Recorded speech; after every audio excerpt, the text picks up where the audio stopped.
Yo, yo, yo, yo, yo, what's going on, everyone? Welcome to a DFS Strategy video for the 2024 3M Open. My name is Eric, and I'm here with SweetSpotDFS to go over everything you're going to need to know in order to hit the optimal lineup. Of course, we're going to try to first target the optimal lineup by going over all the things in the SweetSpot process. This includes going over the course and tournament information, looking at past optimal and GPP winning lineups, reviewing last week's tournament to see how well the SweetSpot process did there, so you guys have a little bit more confidence, or maybe you have all the confidence in the world, doesn't matter, but I'll show you how well it did last week, because the whole point of this is, well, we want to take down a GPP.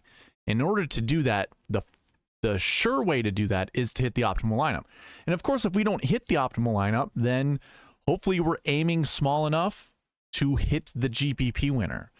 So that is kind of the whole basis of these strategy videos. And this is the 3M Open, so it's not going to be as big of a deal as the Open Championship was last week. There probably won't be a lot of participation this week, and that's fine.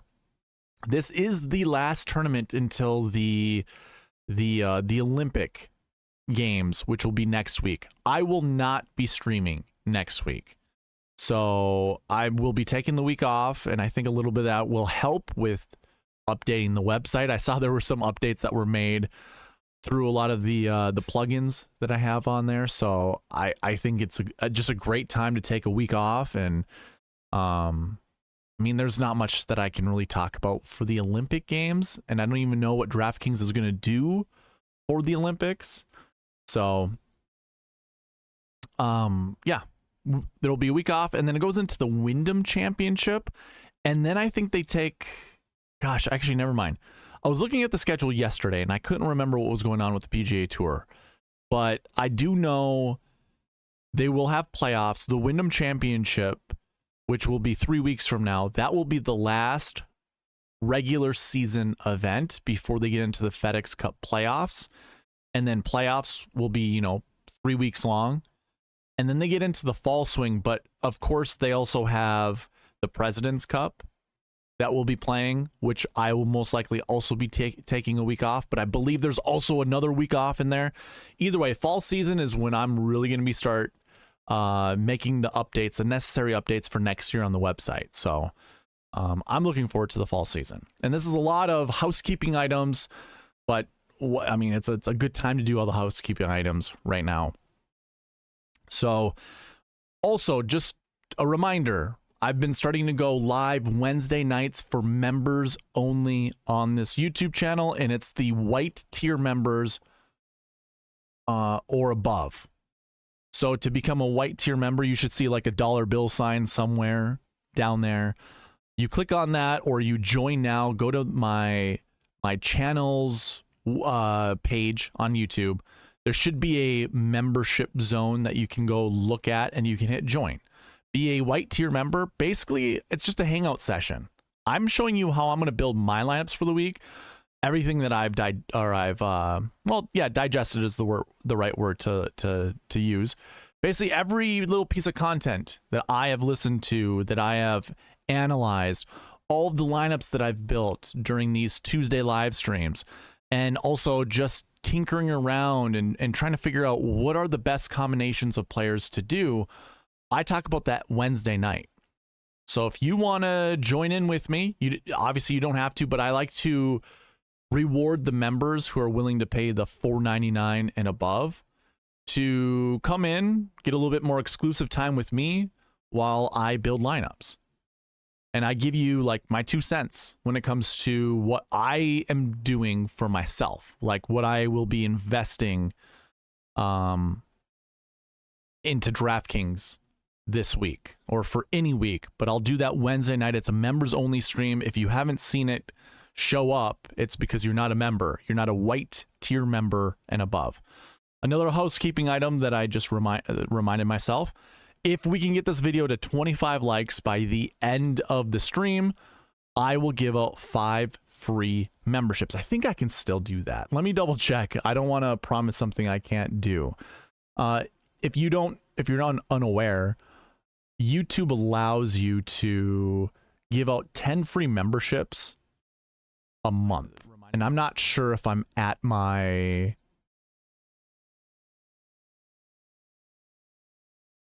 Okay. Looks like I am. I've gifted out all 10 of my memberships. So I'll say this. I'll give one membership. I'll pay the $4.99 that it is to gift out one membership if we can get to 25 likes. I think that's reasonable. That's doable. So if you want to become a white tier member, just hit the like button, and hopefully everybody else that's in chat watching the stream right now, hit that like button. Goes a long way. Helps the YouTube algorithm. Everyone that's chatting right now, bgLittleNeck, shot like Harden, 8-game, Lombardi Lee, what's going on? That all helps. And obviously we want to get more eyes on the channel, so appreciate. Oh yeah, and bgLittleNeck makes a really good point. Make sure that you have gift giving enabled. I can't remember exactly what it's called. But you would have to go into your settings and enable gifts. So if you don't have that started, or if you don't have that, you won't be able to be gifted a membership. But yes, great point, bgLittleNeck. Thank you. What other housekeeping items do I have? Normally on Thursday nights, I go live with a website and database update video. It's just showing you all the things that I've worked on. Now, I will be honest, I haven't really done much in the last couple weeks. It's tournament season for golf, and summer is just like, it's going by super fast. So I haven't had an opportunity to really sit down and work on the website and the database. It is one of those things that I constantly think about and I work on when I can. I've also had a big project to do at work, and I have needed the time to work through it and get it done because there are deadlines that I need to hit. So I mean, that's where all my time has gone into is my actual 9-to-5 job, because I don't get paid enough doing this. So I can't just rely on this. But anyways, yes, I am always constantly thinking about updating the website, which I think it's funny because there are some things that have been updated on there since yesterday that I didn't even notice until today, which I'll show you guys here shortly. SweetSpotDFS.com is the website, and I'll go over that too. What other housekeeping items? Oh yeah, it's my birthday tomorrow, so I will be streaming late. It'll be like 9 p.m. I'll probably do a little bit of celebrating beforehand. This weekend is my hometown's festival, basically. So Thursday through Sunday, I will be incapacitated, basically. Nothing like super degenerate. There's a tournament Friday that usually leads into a good night, and then there's a tournament Saturday, a golf tournament. These are all golf tournaments that will also lead into that night. So it's always a good time during this time of the year. It's always around my birthday, so it's another good reason to celebrate. So those are the things that I'm going to be doing this week. It is kind of just a chill week. I wish I was down at the 3M Open, honestly, because last year I had a great experience down there. Yeah. I think those are all the housekeeping items. Let's get into giveaways really quickly. Let me drop this and bring this up. So I had 34 total entries, and if you want to participate in the giveaways, I do roll calls at the top of every hour. So I just started this stream shortly after 8 o'clock. At 9 p.m., I'll do roll call number 1. At 10 p.m., I'll do roll call number 2. And if we're still going 3 hours from now, usually I do, but I do want to keep this stream a little short. I still have work to do for my 9-to-5 job. So if we get to the 3-hour mark, I'll also do a roll call number 3, which you can see we did do a roll call number 3. And by that time, I don't have many people watching, so there are very few people that get that 3rd entry. But if you do want to get as many entries as possible, watch this all the way live. Perhaps watch it, at every hour mark. Like it's pretty simple. Come in, comment. Again, the comments help the YouTube algorithm out. So it's very greatly appreciated if you do so.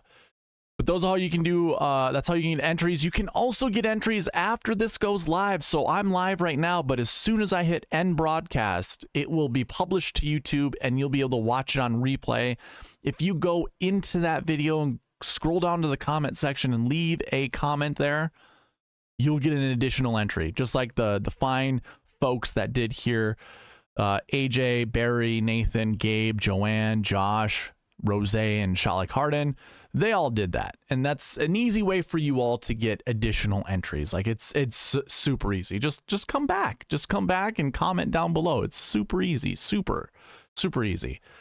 Let me double check who's all in the chat. I see some new people. Ryan Henson is in there. What's going on, man? I guess he's the only other person. Finally, you can drink legally. That's right. Yep. I'm gonna be turning 21 tomorrow. You're right. I have to be up for work at 2:30 a.m. I won't make roll call. It is what it is, man. It only takes one. Honestly, it only takes one entry. I don't know how many times I've done this giveaway where it's like, oh, that was their only entry, and I've never even seen their name before. And then they win and never they never say, oh, I'm the winner, so they never get paid. That's on them. You guys got to reach out to me. I can't reach out to you guys. YouTube isn't going to allow it unless you have your contact information open and I can click on your YouTube channel. But I'll be honest, I'm not going to go the extra length to do that. If you want money, $5 for the weekly. Oh my gosh, I forgot to even show that. If you want $5, all you got to do is be subscribed, comment here in the chat during roll calls, and comment on the replays. And then during the first Tuesday of the next month, if we hit the goal of 800 subscribers, you can see that all the way over there to the left. I've been doing a really poor job of reminding people we have goals that we're trying to hit. We hit 800 subscribers by the end of the month, and I will give away $100. And then every 10 new subscribers after that, I put $10. I add $10 to the pot. So it's been a little slow since the US Open, but I mean, this year's been pretty good. we've had a lot of subscribers on the channel, so I'm greatly appreciative of that. I would love to get to 800 before the end of the year. That'd be sweet. Or at the end of the season, that'd be awesome. And I think there will be a grand prize once we get to 1,000 subscribers. So I don't know exactly what I'll do. I think I'm going to give away like $1,000 worth of memberships, I want to say, to the website. That's kind of my thought process. I'll give a lifetime membership away. That's worth $600. And then I'll just divvy up the remaining 400 through yearly subscriptions and stuff like that. So if we can get to 1,000 subscribers on YouTube, it'll be a big celebration, honestly. So wait, if I just keep yapping, and then I got to do one of these numbers because there's the stupid hearts symbol that's in the way. So wait, if I just keep yapping late night, it helps you, Darbo? Absolutely, yeah. Every time that you guys are commenting in here, if you're members or subscribers to the channel and you guys are here and constantly, interact with me, it tells YouTube, hey, we should send this out to other people, because obviously that streamer is good enough to interact with the people that are in his channel. So why not let other people recognize him? Basically, that's kind of how it goes. So yeah. If you guys are commenting, and I try to do my best to talk to all you guys when I see this. When I see the chat, sometimes when I'm going through the housekeeping stuff, I mean, I get a lot of people who are just like, yeah, come on, get through it. I want to get to all the information. But again, there are timestamps down below. So if you're watching this feeling that way, especially on replay, there are going to be timestamps. I always put timestamps in my videos. Sometimes I forget, but most of the time I do remember. But yeah, first of all, let's get to 800 subscribers. That'd be wonderful. Let's get some new subscribers. And then, yeah, we can give away $100, what, 2 Tuesdays from now? I think that's what it's going to end up being, because next Tuesday, it's still in July. The Tuesday after in August, during the Wyndham. There we go, during the Wyndham Championship. That Tuesday night will be a monthly giveaway. So if we can get to 800, I'll give $100 away. If not, I'll give a free membership to SweetSpotDFS.com, a monthly membership, plus a t-shirt if you don't have a t-shirt already. So, hey, that's awesome, bgLittleNeck. You guys, I mean, I don't know how often some people come in here just talking, you know, to anyone else in the chat. I mean, we're a community, so if you guys want to talk to each other, I'll read through them, and it's like, oh, if it's not directed towards me, that's fine. Not a big deal. A game, I appreciate you, man. Thank you for logging in while you go to bed. It's awesome. And Josh Allen is present. All right. Dennis Ames, hey yo. I need to get a Scott Hall thing on the soundboard. All right, giveaways. We have 34 entries. Let's go ahead and do this thing. Drum roll. Rose Miller. See, this is what I'm saying. One entry is all it takes. One entry. It was during the replay. So if you're watching this on replay and you want the one entry, that's what Rose did. Rose, one entry because they came in, commented it was a joke. It was a funny joke. But congratulations, Rose. All you got to do is reach out to me on Twitter, reach out to me email right there, SweetSpotDFS@gmail.com. Let me know you are the winner. You just won $5 for the weekly giveaway. And then these all go into the monthly giveaway. So I'll just add those right now because I know I didn't. There you go. Now I'll clear these out to be prepared for the weekly or for the roll calls for today. Okay. So that will be up. Let's go ahead. Let's just get in this thing. Actually, reminders. Hey, did you know I have a website out there? It's called SweetSpotDFS.com. You can find a link for it down in the description. Here you can find a lot of things. I've got articles that you can read, all under the fantasy tools portion of this. Articles, videos, all the videos I post. I don't know if you guys noticed this. Actually, I'll open up all of these so you guys can see. I post all the videos from YouTube. If you want to watch them on the website, wonderful. If you want to come back here to YouTube, you know that I don't care where you watch them. It's easier. I'm just providing a lot of these tools for you, so you can just come to my website and you don't have to go anywhere else. So you can check it all out right here. I also have 7K combo buckets as well as a members only page. Now the members only page requires you to be a paying member, whether it's the $4.99 weekly, the $19.96 monthly, or the $199.99 yearly. I said that and it didn't sound right. Or you can be a founding member and pay the $600. That's your lifetime access to this website. Again, I am so sorry for making promises that I cannot keep. I was hoping to get more of a data. What am I trying to say? Basically, I wanted to put my database connected to this website, which it is. It's just, you all know the whole story. I talk about it during my Thursday night streams, the website database streams. It's a little bit more challenging than I originally thought. So, but it's going to be there in the future. In the meantime, I have a lot of these extra little goodies that you guys can check out for being paid members. Like, it's just my way of thanking you guys for supporting me. So like I said, I've got articles, or I've got videos. These are all the YouTube videos. So the 2024 Open Championship, you can see here. Anything, like if I scroll throughout all of these, you got all of the videos you can watch. It's all easy, you know, and I usually like to talk about what was, or I'll write down what was talked about in all these videos. So there's a videos tab. There's an articles tab. Hey, if you want to know what the bucket system is, you can find it here. If you want to know what the combo buckets are that I talk about every single week, you can check them out there as well. Speaking of the combo buckets, I've got the 7K combo buckets up for the Open Championship. You can see how well they did. I forgot to add the optimal lineup stuff, But, you know, like for the 7K combo buckets for the Open Championship, you can see the rules here for Tier 1, Tier 2, Tier 3. Tier 1, the Russell Henley finished 5th. Sung Jae Im finished 7th. Like, this is one of those crazy things where when I saw Russell Henley show up, I'm like, I don't know, should I play Russell Henley? And I'm like, I'm not sure. I haven't seen him golf in forever. Sure enough, he comes up, shows up and finishes 5th. Sung Jae Im finishes 7th. Now, there are some missed cuts in there, but what do you got? 1, 2, 3, 4, 5, 6, 7, 8 golfers to choose from.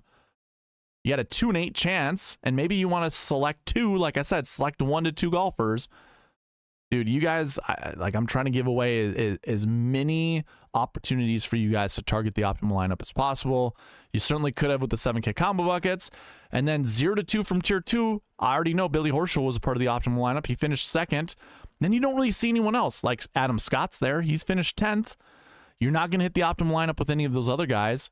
And I said select 0 to 2. So there you go. There's that. And then select 0 to 1. Justin Rose, I think, was in the optimal lineup. So I'm just saying you can only, like, just select 1. Now, you could have picked Alex Noren. You probably could have won some money if you had Rose and Noren together with Horschel, Sung Jae, and or, you know, Russell Henley. I mean, you'd have been leaving a lot of money on the table. So you probably wouldn't have built a lineup like that. But either way, 0 to 1, Justin Rose was the only guy you really wanted to select from Tier 3. So this is all part of the combo buckets. This is free, by the way. But you do have to create an account on SweetSpotDFS.com. It isn't difficult. Let me see. Do I already have a window open for this? No, I do not. So the easy way to do this is to show you is go to incognito mode. Go to SweetSpotDFS.com, and if you have issues creating an account, let me know. Reach out to me on email. Here's an update that was made. I didn't know they changed the sign-in information to be this white box. I'll probably go in and update this. I don't care for it to be white, but now it'll show your password. And here's the issue that I have. So let's just go email@gmail.com, and if you can tell, I don't have the caps locks on. It just automatically makes everything uppercased. So if you were to create a password, like just password, this is all lowercase, but it's uppercased. I want you all to just remember that when you sign in. So if you do have the caps lock on, which I have right now, it looks the exact same way. And you can't see that I have caps lock on, but I do. So I just want you to be aware. I see people always updating their passwords. Maybe you just forget it. I don't know, but I can't fix this right now. This is a free plugin, and I absolutely love that it's free, and it does everything I need it to do, except for it's all uppercase, which is annoying as hell. Now, going back to what I was talking about, you need to create an account. You can do so here, hitting the free button. Just hit the select button right here. If you do want to pay, you can do it here as well. And again, I need to update this because that's a bit of an eyesore. But select free and then type in the username that you want. We can always change this. I can change it on the back end. Then you can update your password. Now, again, if you're having an issue creating an account, reach out to me. I will create one for you. I will give you a temporary password that you can go in and change yourself, and boom, you'll have an account. It'll be super simple, super easy. But yeah, all the relative or relevant information you need to put right here for the website. So yeah, simple as that. And that will give you access to the 7K combo buckets that I had on the screen. Now, I do have a members only tab, which requires you to be a paying member of either a weekly, monthly, or yearly. And you're going to find a lot of the same things that you see with the 7K combo buckets. Xander Schauffele was in this top tier. He was tied with Rory. If it wasn't Rory, then maybe that gets you onto Xander, and boom, you got the winner of the tournament. He was in the optimal lineup. You go down to the 9K combo buckets. You see how poorly the 9K combo buckets did? Well, when you have all these 10K and above, this is the thing that happens with a lot of these price ranges. Like, we talk about this with just the regular buckets. So if one of the pricing tiers, so the 10K range, you see all the guys that finished inside the top 10, there are only a limited amount of golfers that can really finish inside the top 10, obviously. And if you saw a ton in the 7K combo buckets finish inside the top 10, that means there isn't room for many other golfers to finish inside the top 10. So that's the issue that comes with the smaller combo buckets, like the 10, 9, 8 combo buckets where there are limited golfers. So you can see the 9K combo buckets didn't do super great, and neither did the 8K combo buckets. Shane Lowry, by the way, if you were there during the member stream, I told you that, again, that's Wednesday night. I told you Shane Lowry is one of my favorite plays. It was basically what I did is I built lineups that had like Rory and Xander mixed in with Tyrrell, Brooks, and then I kind of did like a lot of my combos were like Rory, Hatton, Clark. If they weren't playing together, I can't remember if Hatton was in Rory's group. I think he might have been, and I didn't. So I didn't make that combo, but I did do a Rory, Koepka, Clark, and Smith. And then once I did enough of those combos, then I was tapping down in the Shane Lowry. And like, I'll be honest, I really like the Shane Lowry, Patrick Cantlay, and Rory McIlroy combo. So I did a lot of McIlroy, Cantlay, and Lowry. I did do some McIlroy, Oberg, and Lowry. That obviously didn't work out for me. But I was on the right page. And by the way, I update this by Monday night, the combo buckets with the results. So by Monday night, I won't go to bed unless I update this. So it was updated last night. It might have been really late for those that were logging in to go look. But I do update them Monday night. And then 6K combo buckets are honestly, during the major championships, kind of an experiment. I haven't figured out how to do this because this tier 1, you can see I say 0 to 2 because I've learned over the weeks that I've done this. This top group, not super great, especially in the majors. And I usually say we want to flip tier 3 and tier 1, but then tier 3 didn't even perform that well. Tier 2 didn't do terrible. There was one golfer, Thriston Lawrence, that you wanted to play, but the 6K combo bucket range or the 6K combo buckets, I don't know. I don't think we need to care too much about that. Anyways, this is SweetSpotDFS.com. In the future, I will have a database connected to it with reports showing you the pass optimal lineups. Basically, what I'm going to do, or what I'm going to provide to you guys, is a page that looks very similar to this. It'll look very much like that, and it'll, you know, you could cycle through all the years. This is 2023, 2022, 2021, and I'm looking at the 3M Open. I'm basically going to give you this page, probably not any of this. Like, this is just for spreadsheeting, but it's going to look very similar to this. You're going to see the last 7 weeks of tournaments. You're going to see what the recent form average is, what their cut made percentage last year. Like, this will be the first page that I create with the database. And I'll just call it like the recent form tab, because that's what they're called for me on my spreadsheets, are the recent form tabs. So this will be the first one. And honestly, I could probably do it once I get up to date, because I have cleaned my data. Everything is good. I have the update page already created. I just need to spend time updating everything to current, and boom, we'll have it. So that's all that I have for the housekeeping items. I know it was kind of lengthy, and I said I want to keep this short. So with that being said, let's get into this thing, and we're going to keep it short. So the first thing to talk about is the course and tournament information. Let's go. I like to start out with the tournament fact sheets. If you didn't already know this, you can find them at the gcsaa.org. It gives you a lot of good information, like, you know, the par. It's par 71 at 7,400 yards. Stimp meter's 12.5. If you've got a website or some kind of data research tool that has stimp meter, you can use that for your data research. Now, these are all data points you can research. That's all. The only reason I go over this is to provide you an idea of what to look for. Number of holes that water's in play. I'm sure you've heard this throughout all of your other streams that you look at. There are 15. It is the land of 10,000 lakes. And what a perfect golf course to represent that. 15 holes where water is in play. Turf grass is the most important thing to me. So on the greens where the golfers will spend 50% of their time, that's the grass that's the most important. So bent grass. Oh, by the way, I forgot to mention, I think I'm still logged in to my SweetSpotDFS. Let me open that up right now. The one thing there's two things I forgot to mention.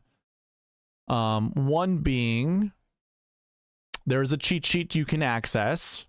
And I remember this right now because when I talk about turf grass, you can find that. So we have an optimizer page as well as a cheat sheet. I'm going to go into the cheat sheet first, and then we'll talk about the optimizer. Now, you can click here and just get to the Google page. So this is the actual cheat sheet that you can also find a link to in the description of this video. It's bent grass. I show fescue, but it should be bent grass. So I'll replace all of that. Boom, bent grass. So that's what you get. You get the grass stats here for the 3M Open. And if you want to see how well the golfers do, basically bent events and overall bent grass and top 10 bent percentage, which is their success rate of finishing inside the top 10 on bent grass golf courses. This all dates back to 2013. Now, like Luke Clanton is in the field. He only has 3 events. So his percentage of finishing inside the top 10 on bent grass golf courses is pretty high. So keep that in mind. And then you can see what their last year bent grass averages are. This goes back 365 days. It's looking at what's their average finishing position on bent grass golf courses.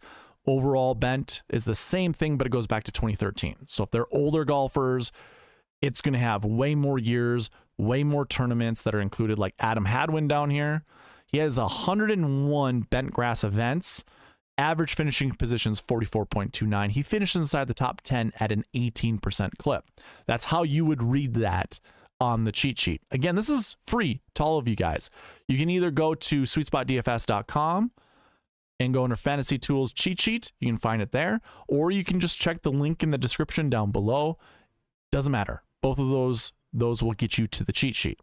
And I'm bringing that up because we're talking about grass stats, and the grass stats you can find on the the turf grass. You can find which one or what kinds of turf grass are being used at the golf course, the tournament's being played at the GCSAA.org tournament fact sheets.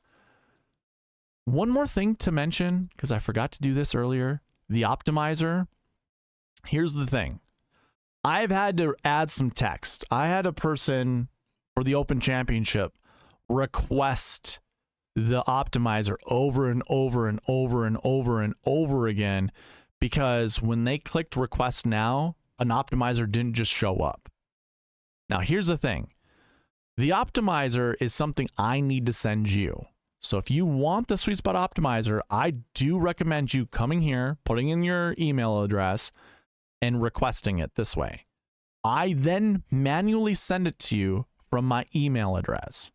And if you wanted to know what the optimizer looks like, it looks like this. This is my own version. This is my streaming version, so I can keep track of all the timestamps. But this is what we'll use building lineups later tonight, and you can request that right here. So do that request now, and I have all of the little information here. Like, it'll be sent to the email provided in this little box, and then please check your junk mail if you do not see it in your inbox. And no purchase is necessary. You can come to this website, request it now. You don't have to spend any money. I will send it to you, and I will thank you for requesting it through the website. And then obviously, you need to have the full suite of Microsoft Excel. Not the suite, but you need to have the full version of the Microsoft Excel program. If you don't, you're not going to be able to use it. And I only send it after the PGA Tour gives me tee times, because we go over the Marquee Tee Times. So I had to add some disclaimers. I also added this disclaimer here as well. It's when I get your email, I send it right away. So if I don't get it right away, I apologize. Honestly, I do feel bad for making people wait, but I don't have a way to add it to the website just yet. I think that's all I have to talk about when it comes to the turf grass. Let's see, did I map this out? I probably did. Yes, I mapped it out. So I'm showing you what shot shapes are advantageous to have around TPC Twin Cities. Now, it doesn't look like you really need to fade or draw the golf ball all that often. Hole 18 is a par 5 finishing hole where I think if you hit a fade into the green, it just is that much more beneficial because the water's on your right side. Fading it into that green, not only, and this is for right-handed golfers, by the way. So fading it into the green not only provides a little bit more backspin on the fades, they land softer usually. And that's why you see like the Tony Finaus of the world do so well here. He fades the golf ball and he hits it long. Like that's very advantageous here at TPC Twin Cities, especially for that last hole. But all in all, it doesn't really matter what shot shape you hit. It is pretty wide open. Like it's not very tree lined. I was there last year. Not to say there aren't trees on the golf course that aren't going to affect certain golfers' paths and stuff like that to the golf or to the hole, but they're just not that much in the way. Not like in RBC Heritage at Hilton Head, but there is a lot of water, and skirting the water is going to be very, very helpful. Like this hole, hole 17, I actually was at the player or one of those hospitality tents. That green is like a peninsula where water just protects short, left, and a little bit long. The only way to get to a left pin for how long it is, it says 202. I think during the final round I was playing 221 or 227, something like that. The greens were firm last year. I don't think they're going to be that firm this year because of all the water we got. But if they are firmer, or if they are a little firm, the only way you're going to get that ball close is if you get it coming in at a 90-degree angle, which I know is very difficult, and most pros aren't going to do that. Most of them bail out to the right. But say you're in contention and you're battling out with someone, hitting a draw into that left pin position is the only way to get it close, honestly, because there wasn't much room for a golfer to land the golf ball over the water and have it stop right next to the pin. You would need to use the contours of the green with the shot shape to get it close to the hole. That's why I say a draw. Is it absolutely necessary? No, because I saw plenty of golfers bail out right, chip it up, and make their par. But that's not a birdie. And DraftKings cares about birdies. Our players' finishing positions care about birdies. We're trying to score as much as we possibly can. That's why I have all the shot shapes here. And again, screenshot this. I shouldn't say again because I didn't say that earlier, but screenshot this if you want. It's the only way that you can use this.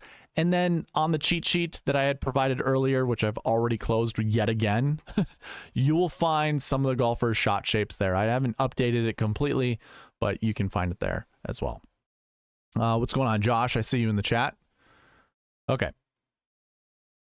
That is going to cover the golf course. We cover the turf grass. Now, the tournament itself, it is a 156-man field, top 65 in ties, just like any other PGA Tour event. That's about it. Strength of field, 233, which is decent. It's average on tour now, I think. It was 256 last year, and the year before that, it was 116. So 2022 didn't have the greatest turnout. 2021 had a 221 OWGR, and this is consistent. I figured out the formula a long time ago. This isn't copying it from somewhere else. It's my calculations for OWGR. So take that for what it's worth. I don't know how much it matters to you guys, but I'm not a dummy when it comes to this kind of stuff. So outside of it being like, I didn't add the FedEx home field advantage point like bonus, because there was a bonus where if you had the top 10 of this year's FedEx Cup standings, like any of the golfers inside the top 10 of this year's FedEx Cup, then it would get an additional bonus to the strength of field. I didn't include that. It is literally just looking at last year's FedEx Cup points. It's just your typical. It was your old school way of doing strength of field for the OWGR, just minus the home field advantage thing, which is just stupid. I thought it was kind of dumb, and it only adds like 7 points, basically 7 to 10 points. Not that big of a deal. So like I'm saying, strength of field for me here is pretty consistent, and this is normally what we see every single year. So if you want to use course history, you certainly can. If you want to use tournament history, you can. If you want to use strength of field points in that 225 to 250 area, you certainly can do that. I think that all works out just fine, and you can find some of your golfers that way. Okay, that is the course and tournament information. Let's move on to pass optimal and GPP winning lineups. This is presented to you by the Fantasy Golf Pod. They have changed up, or I should say Chad has changed up the way that he does the channel. They go live Sunday to recap what they learned throughout the week. If you're into that kind of thing, it's just extra content throughout the week. I kind of find it enjoyable because I'm not really listening to anything Sunday nights anymore. Byron he isn't doing his research stream Sunday nights anymore. So, oh, Eric Carnivore, what's going on, man? I didn't even see you were right above Josh saying howdy. What's going on? So if you want to check them out, Sunday night, I think around 7 p.m., 8 p.m., they went live this last Sunday. If you want to watch a couple dudes drink some beers and talk about golf, they're your guys. They're also the reason that this went from a $50 monthly giveaway to a $100 monthly giveaway. So go give them your thanks if you so choose, if you care to. If not, just know that it's sponsored by the Fantasy Golf Pod. All right, optimal lineups in 2019, or to say just the optimal lineup in 2019. Again, this tournament started in 2019. That's the Genesis year. So there's no other years prior to this, which is fine. We have a pretty good, I mean, yeah, it's a pretty good number of tournaments that we can look at. Your optimal lineup in 2019 left $2,500 on the table, which I do not suggest doing. Just don't do that. I think that's fool's gold. Don't leave that much money on the table. Try to spend all $50,000 if you can. But the optimal then had a 10-5, 7-3, 7-9, 8-1, 7-1, 6-6. Right, all those price tags were in that lineup. So if you are new to the channel and you don't know my typical jingle when it comes to building lineups, always start with a 10-9-8, 7-7-6 approach. Thankfully, this week for the 2024 3M Open, we don't have a 5K range, so we can actually follow the old school 10-9-8, 7-7-6. It does not require a price conversion. If you have no idea what I'm talking about, don't worry about it. People here on the channel know that with the 5K range, we have to convert them to the old 6K range that we had, the old salary structure that we had, so we can follow along with these pass optimal and GPP winning lineups to really try to figure out the correct structure or the structures that work every single week or every single year at this event. If you did follow kind of the 10-9-8, 7-7-6, I do have that realistic optimal here, and that was a 10, 8, 8, and then 3 7s. Now, I usually say start with a 10-9-8, 7-7-6. You can make 2 substitutions. There's obviously not a 9K range. That 9K range, we sub down to an 8K range. So we do have the 10, and we have the 2 7s, right? And we'll call this 1-8. Now, we don't have a 9K golfer, and we don't have a 6K golfer. Now, you could say we subbed down a 9 to an 8, this 8K golfer, and we subbed one of the 6s up to this 7K golfer, and you have the rules. They just work out. Your quarter jukebox winning lineup left $600 on the table, which is kind of crazy. But that one went with a 10, 9, and what, 4 7s? Yeah, 10, 9, and 4 7s. Take that for what it's worth. I don't really care, honestly. In 2020, this was what, the 6th week? The 7th, actually, it was the 7th week back from the COVID break that they had. So pricing was weird. Your optimal lineup left $4,700 on the table. Your GPP winning lineup left $1,900 on the table. Like, that's insane. Nobody does that. That must have been some guy just playing the morning wave or something like that, and then just getting lucky, because that's crazy. Your optimal lineup there, 2 7Ks, a 10K. So we've had 2 10K golfers, or we've had a 10K golfer every single year that we've talked about this so far. Another 7, a 6, and a 6. And that's where you leave $4,700 on the table. Your GPP winning lineup did not have the winner, but had a 10, 9, 7, 7, 7, 7, 8. Yeah, that's your lineup. So it's a 10, 8, and 4 7s.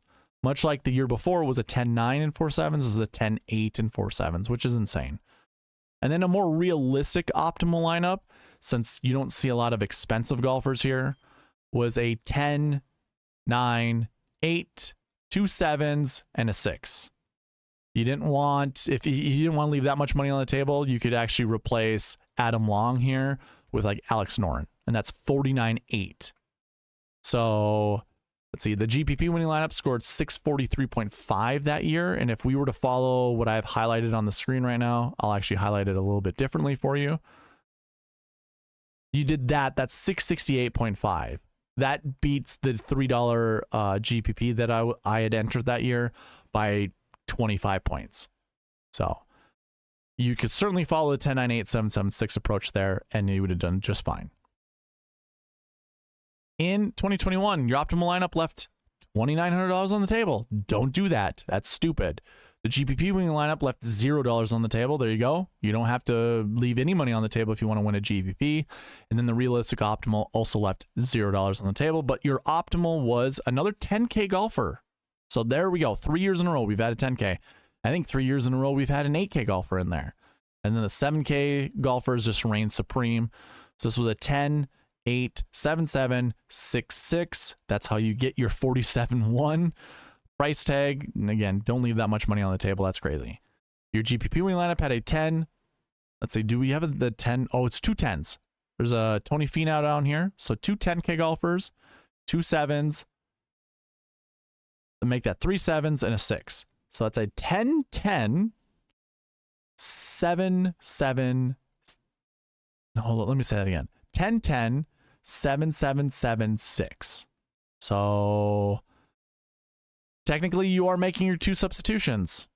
You don't have a 9K golfer. You're actually subbing up to another 10K golfer, and you don't have an 8K golfer. You're subbing down to another 7K golfer.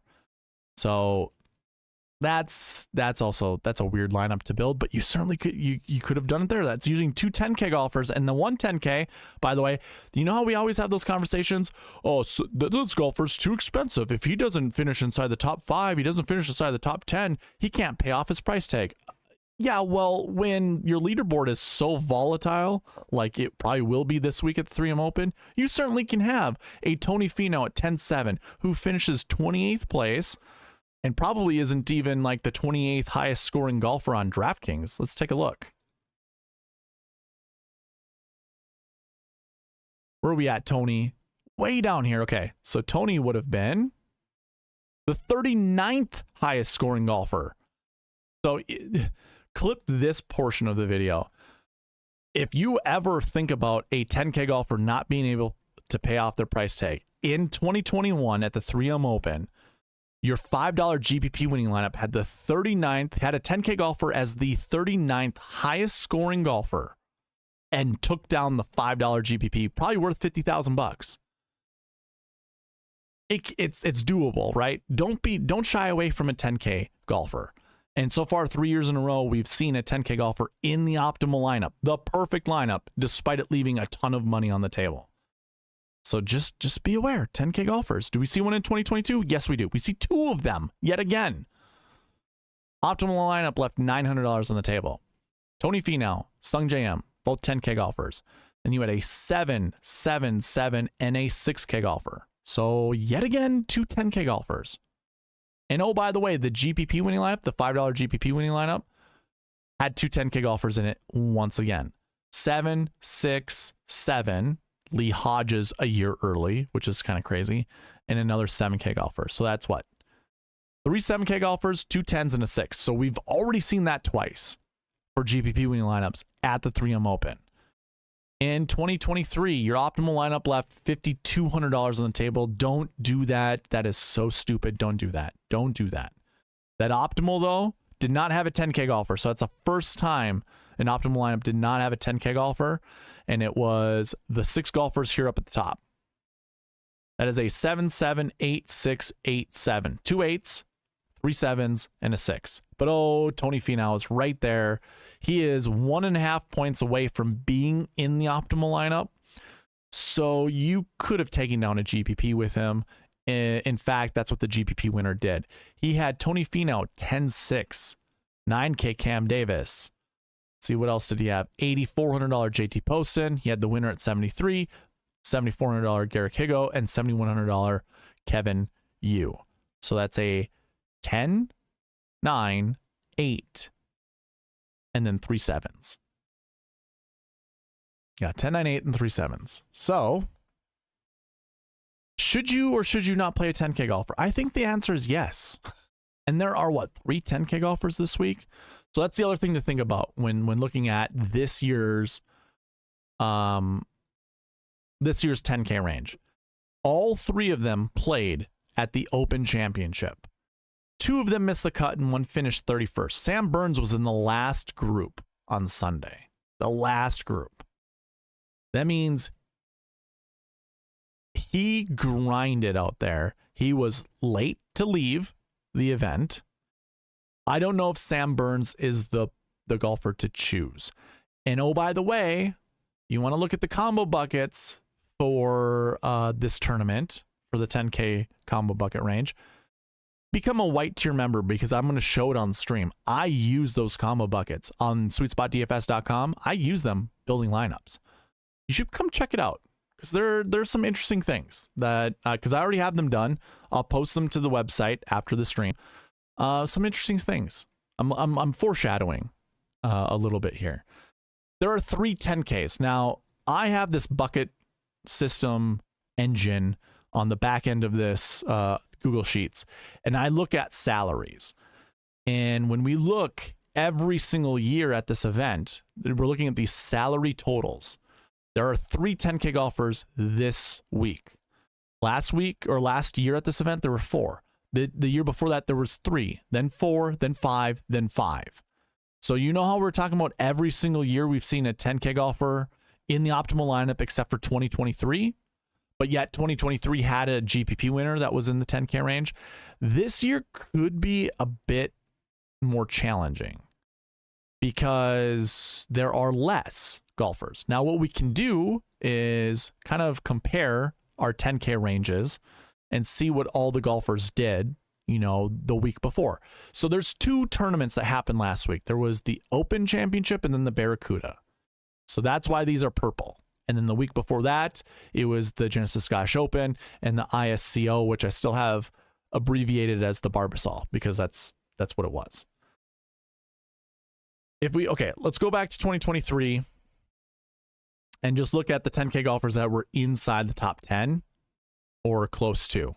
So Tony Finau, he missed the cut at the Open. So we're already there. There's one tell right there.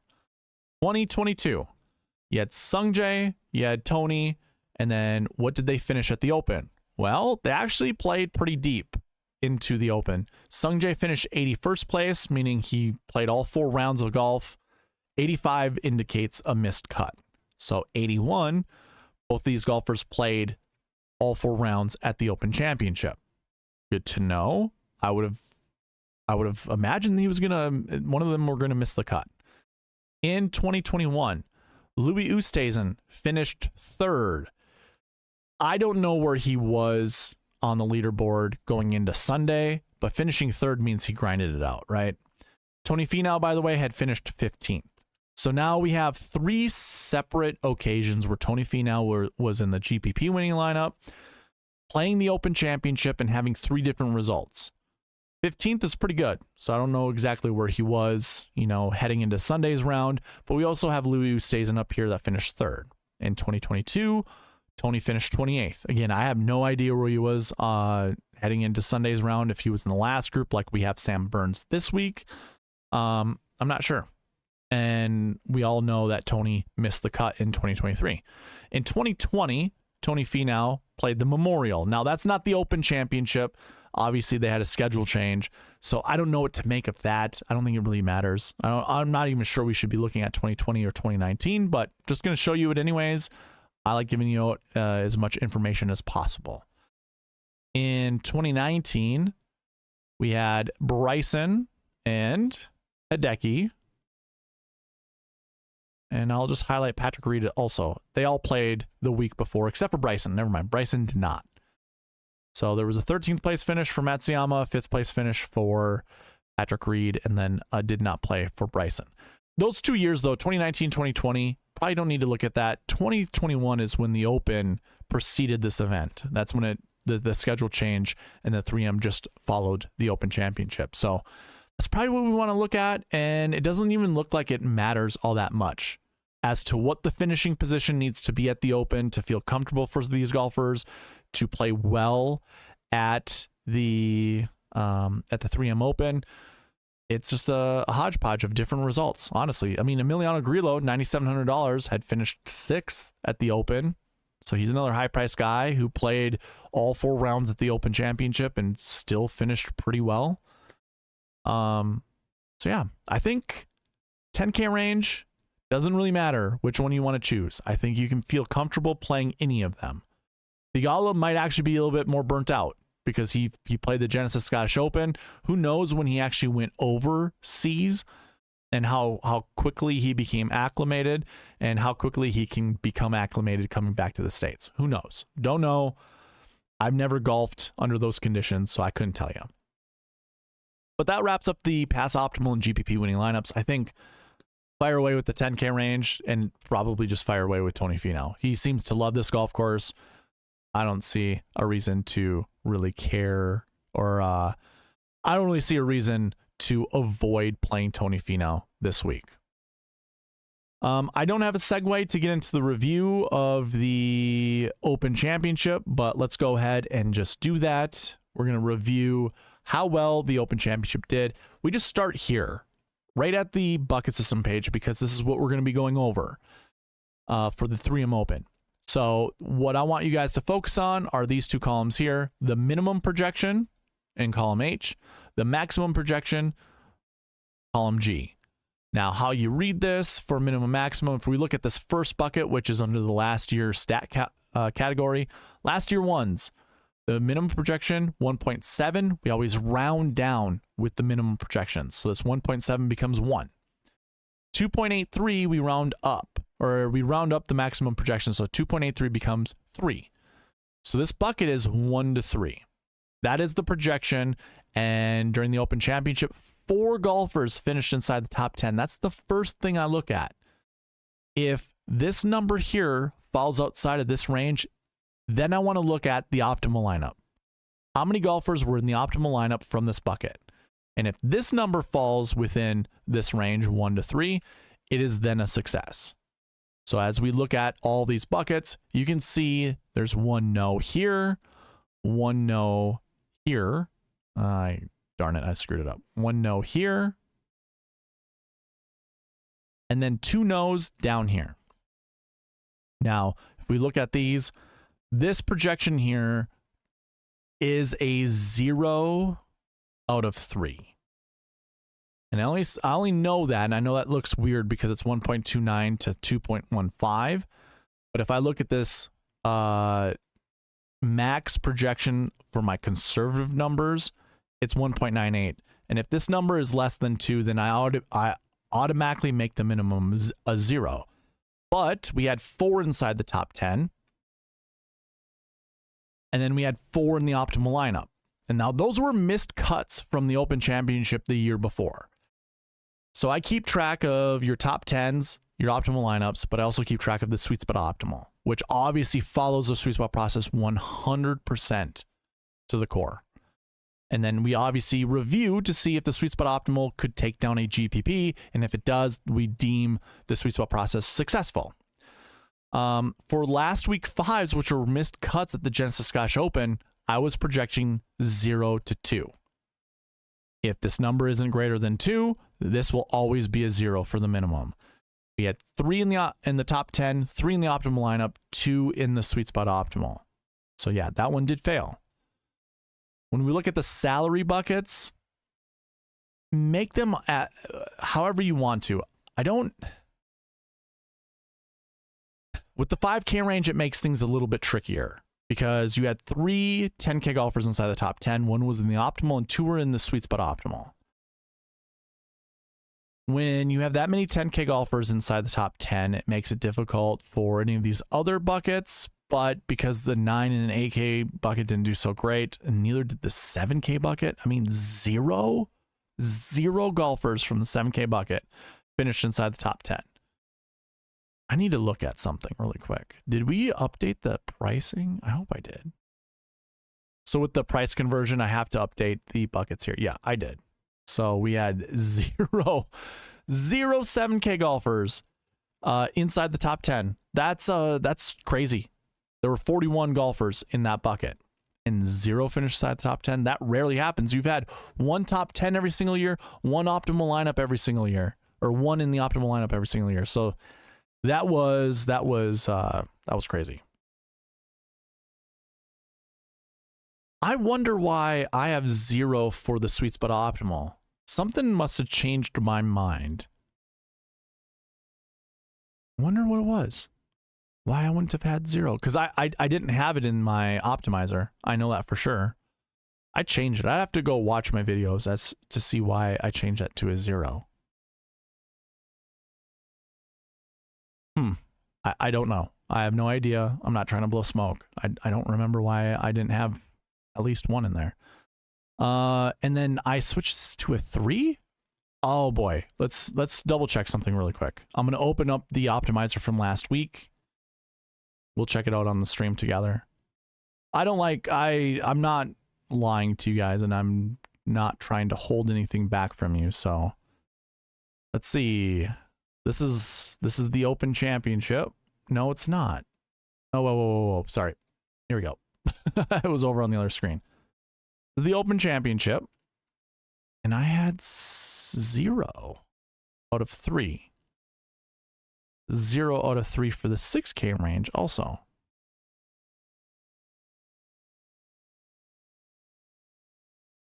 Let's see. I saved the bucket combinations right here.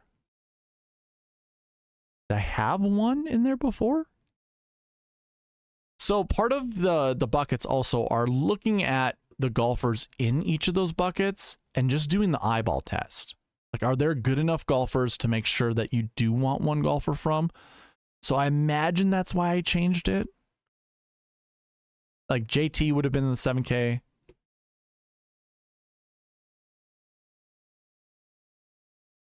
It's so weird.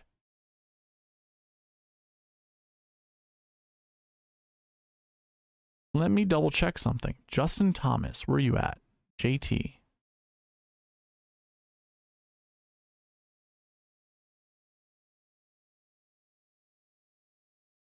So Justin Thomas scored good DraftKings points. That's why he was up at the top, but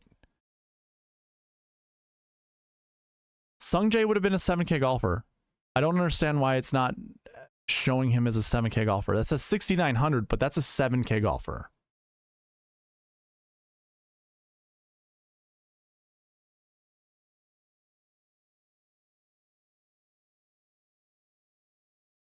I wonder. Okay, I know why, guys. This is my bad. Yeah, this is my bad. I'm going to change this to what it's supposed to be.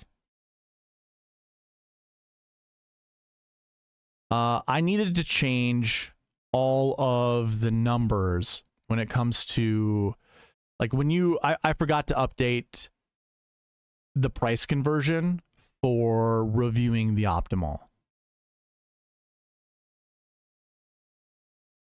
And I forgot to update my streaming one.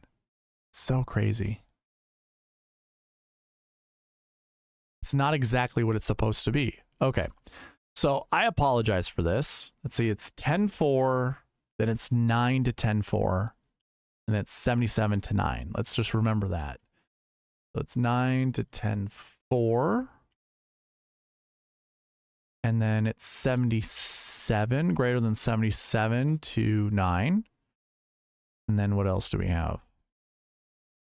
64 to 77. So it's 64 added to that number. So it's greater than 63 to 77. And then what is it? 56, I wonder? Yeah, it's including 57 and under 64. This gets changed to 57. This gets changed to 64. I know you guys can't see it. It's probably really small on the screen for you guys. And then the same thing applies here. This would be under 57, right? Under 58. No, that can't be right. This is including 57, so it's got to be greater than 56.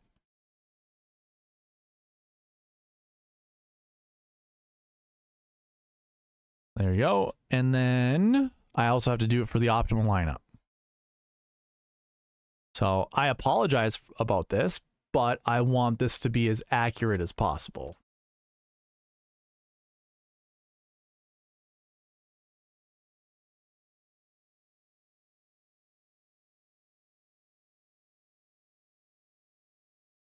Yep, that's good. Which number was this again? 63. We want to include 64 and above. And then it's 76 and under, so it's 77. This is 64. I need to change that to 56. Or 50. Was it 56? 56 to 64.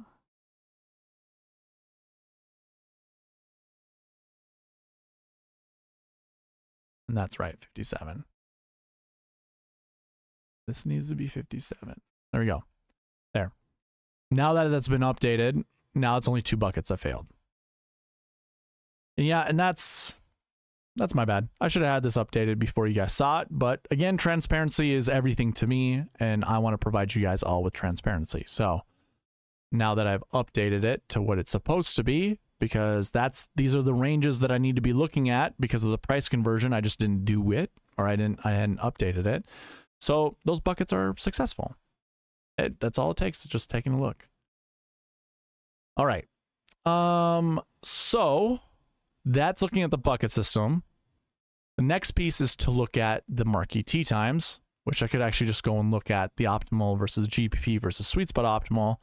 So when we look at the Marquee Tee Times, we're looking at every group that was played, or I should say the top 9 groups with the SweetSpot score included.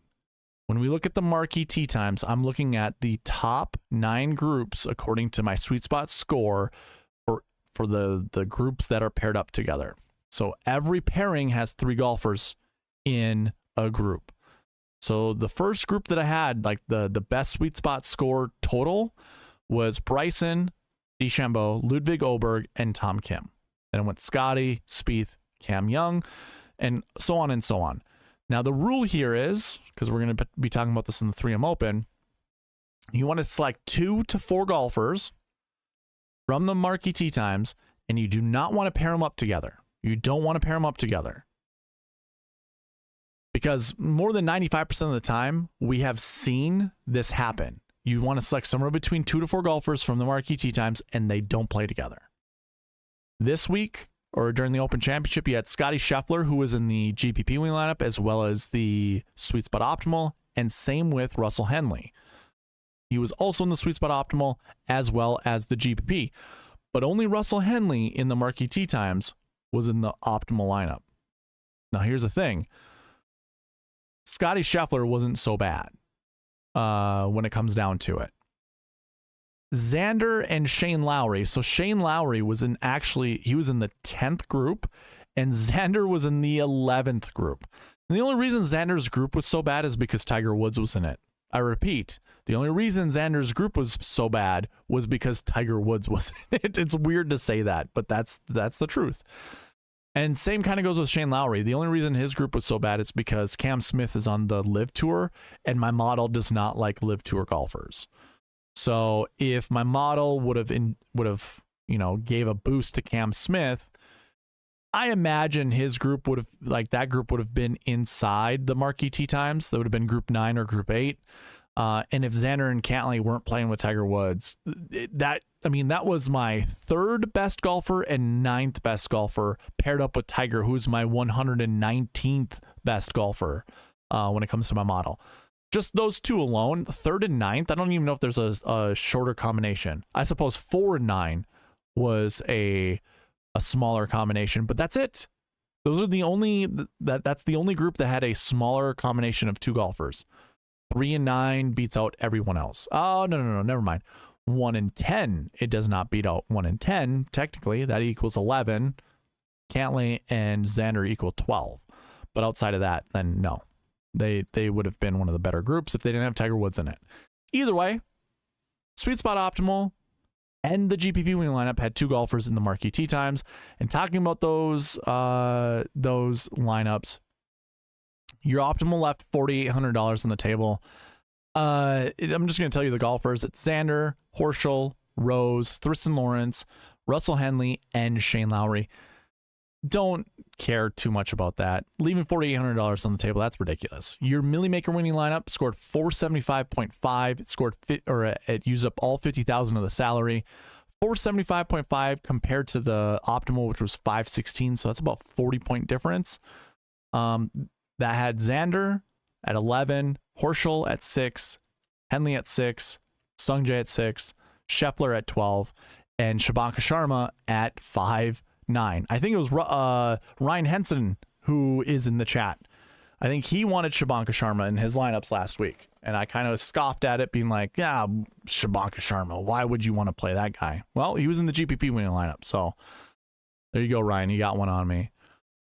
Now, none of that really matters if the Sweet Spot Optimal beats it, which the Sweet Spot Optimal scored 485.5. That is 10 points more than the Millie Maker lineup, and it used up 49.9.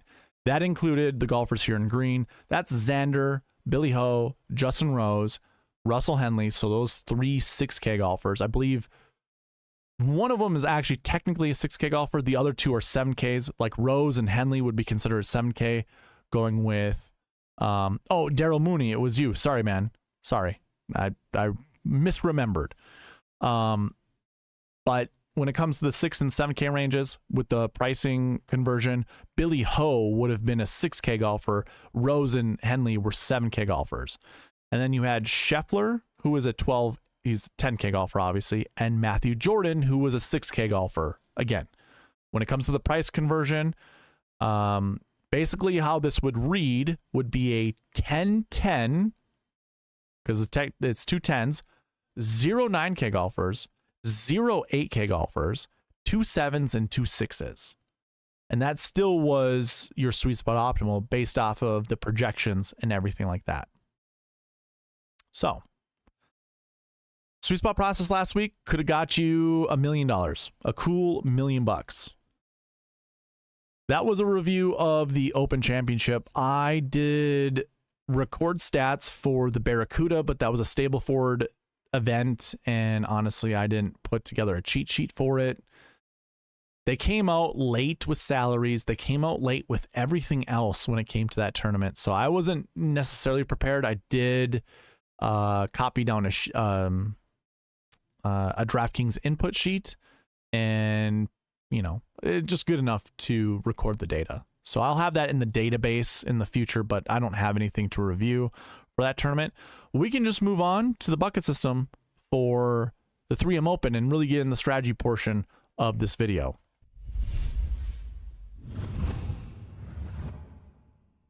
Okay, so we reviewed the Open Championship. We went over the buckets. We went over the Marquee Tee Times.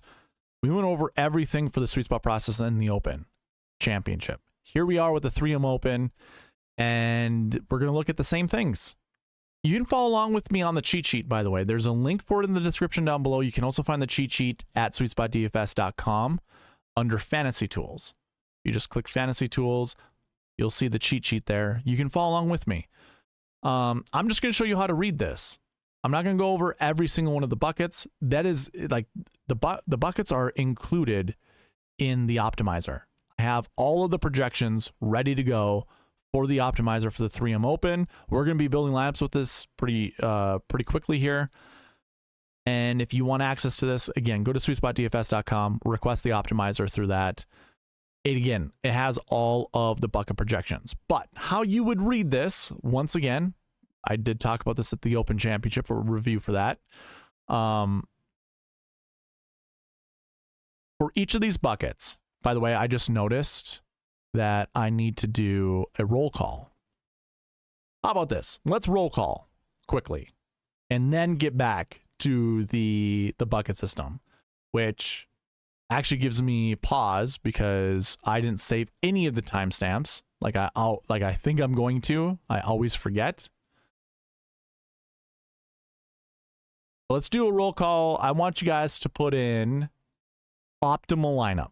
You can use the emoji if you're a member, but put in optimal lineup. That is roll call number 1. If you put that in, you guys are going to get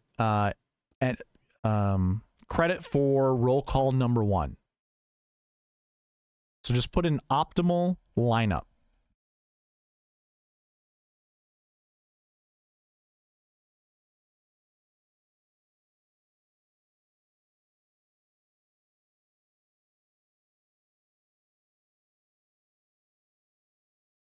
There we go. I love seeing that. Love seeing the emojis. And if you want to have an emoji, all you got to do is be a member. It only costs you $1.99 to be on the red tier. You'll get access to the emojis.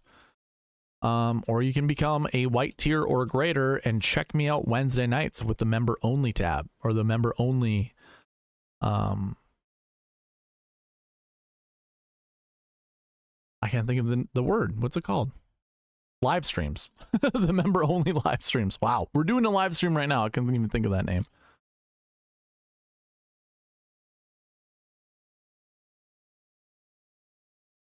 Look at all the members. Appreciate you guys. Jim Lemoyne, what's going on, man? Nice to see you. Nathan, nice to see you too.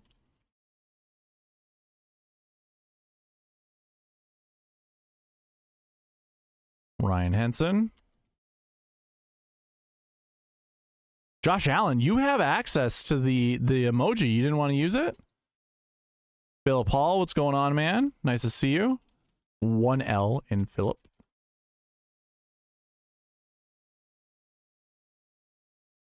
All right. Nice to see you all in the chat. Appreciate you all. Anyone else coming in, I will add that. I know some people have their streams not up to current. So here's a good reminder. If you're coming across this, go down to the live portion. It's somewhere over on the left side. You'll see the word live. Just click on it and it'll send you all the way to the front. It'll send you all the way to the current time. That way you're not behind, especially when we start building lineups. I'm going to give you a specific amount of time as we're building lineups. And if you're not present with me, then I'm going to make all the decisions for you. You will have an opportunity to make any updates you want, but you got to be there with me. You got to be there. Can't be holding back. There we go. Josh Allen. Love that. Jim says, been busy last couple weeks. It's all good, man. Shelly Iron goes, I have the best badge, though. You certainly do. I think you're the only 6-month member that I have currently. Quick question for LY1s or last year 1. Top 20 bucket. You have 10 golfers. Does that mean... Oh my God. That stupid heart sign on the YouTubes. There we go. bgLittleNeck just moved it. Quick question for last year 1. Top 20 buckets. You have 10 golfers more. Does that affect the min-max numbers? It does. So if I go back and look at this, and we'll get back into this. Last year 1, you have 10 golfers. 10 golfers more. Does that affect the min?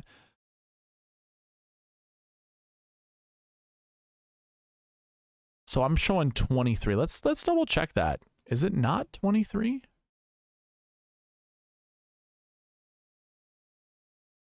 I think I have 23. Yeah, there are 23 golfers that are inside the top 20, or that top 20 last year. I'm not sure exactly what you're asking. Maybe if you can rephrase it, I'll understand it. Unless, wait. I got what you're saying. So average per year, there's 14.5. I get what you're saying. I understand what you're saying now. So 14.5, if I go to last year one, and I go down to, you know, I'm looking at all the totals of every single year. There were 11 top 20 golfers in 2020. It was a new tournament. People aren't coming back, you know, to play in the next event. Then you had 17, then you had 10. That averages out to be 14.5. Just to show you, in the formula, it is looking at from 2023 back. We do have 23 golfers. So the formula that goes into this projection right here. Oh, you're not going to be able to see it there. I'm going to have to do it like this. Let me look at it this way. Is it not on min? Maybe it's on max. It's on max. Okay, yep. So I know this is going to be really difficult for you to see, Darrel, but basically what I'm looking at is to get this number, this 1.75 for the last week ones. And I know you asked for last year ones, but I can't really show it to you, I don't think. Maybe I can. I think I can, though. Yeah, it's messy. You're not going to see that top. So let me use last week ones. So basically what I'm looking at, I'm looking at the success rate, how many golfers are in the bucket this year, and what the strength of field points are. I'm not really comparing it to what previous years were. I'm just looking at the actual numbers of how many golfers are in that bucket. Because basically what I'm doing is I'm multiplying 18 by the success rate, and then I'm also adding the strength of field points compared to the average. It's basically the percentage of the strength of field points going into that. Because the greater the number of the strength of field points, the greater the projection will be. Because obviously strength of field points determines how good that bucket is. So it's relatively a simple equation. Maybe there's a better way to do it, but I mean, the projections have been like 93% or greater throughout the last 3 years. And I think even this year, it's so much better. I think it's like 96% success rate of figuring out what those projections are. And it's just using kind of that, I wouldn't say archaic calculation, but it's pretty simple if I were to put it simply. Okay. You know what I'm going to do? I'm going to go ahead and I'm going to hit the timestamp for the bucket system, and we're going to go over this once again. All right. Now that we reviewed the Open Championship, coming back to the 3M, I already showed you how to look at the bucket system and determine the projections. The minimum, we always round down. The maximum, we always round up. So 1.46 for this last year one bucket, that rounds down to 1. 2.43 rounds up to 3. And that's what you have for last year bucket 1. Now, there are 6 stat categories. Last year is one of the stats. Last week is another. Course history, recent form, salaries, and strokes gains. Those are your 6 stat categories, and in each of those stat categories, you have 6 buckets. So there are 36 total buckets, and basically I just showed you how to read what those projections are. Now, if you want to follow along with me, I do have a cheat sheet down below, or I should say I have a link for the cheat sheet in the description. You can also go to SweetSpotDFS.com, check out the fantasy tools, click the cheat sheet there.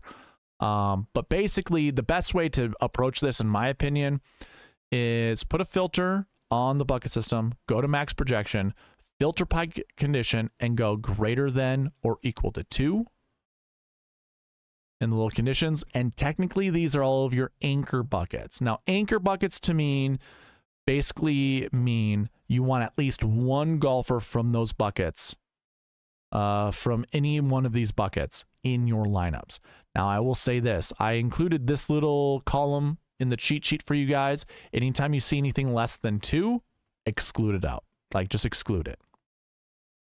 So I'm going to exclude those 2 buckets. And then anything that's really close to 2, you could probably just exclude as well, but I don't really see that.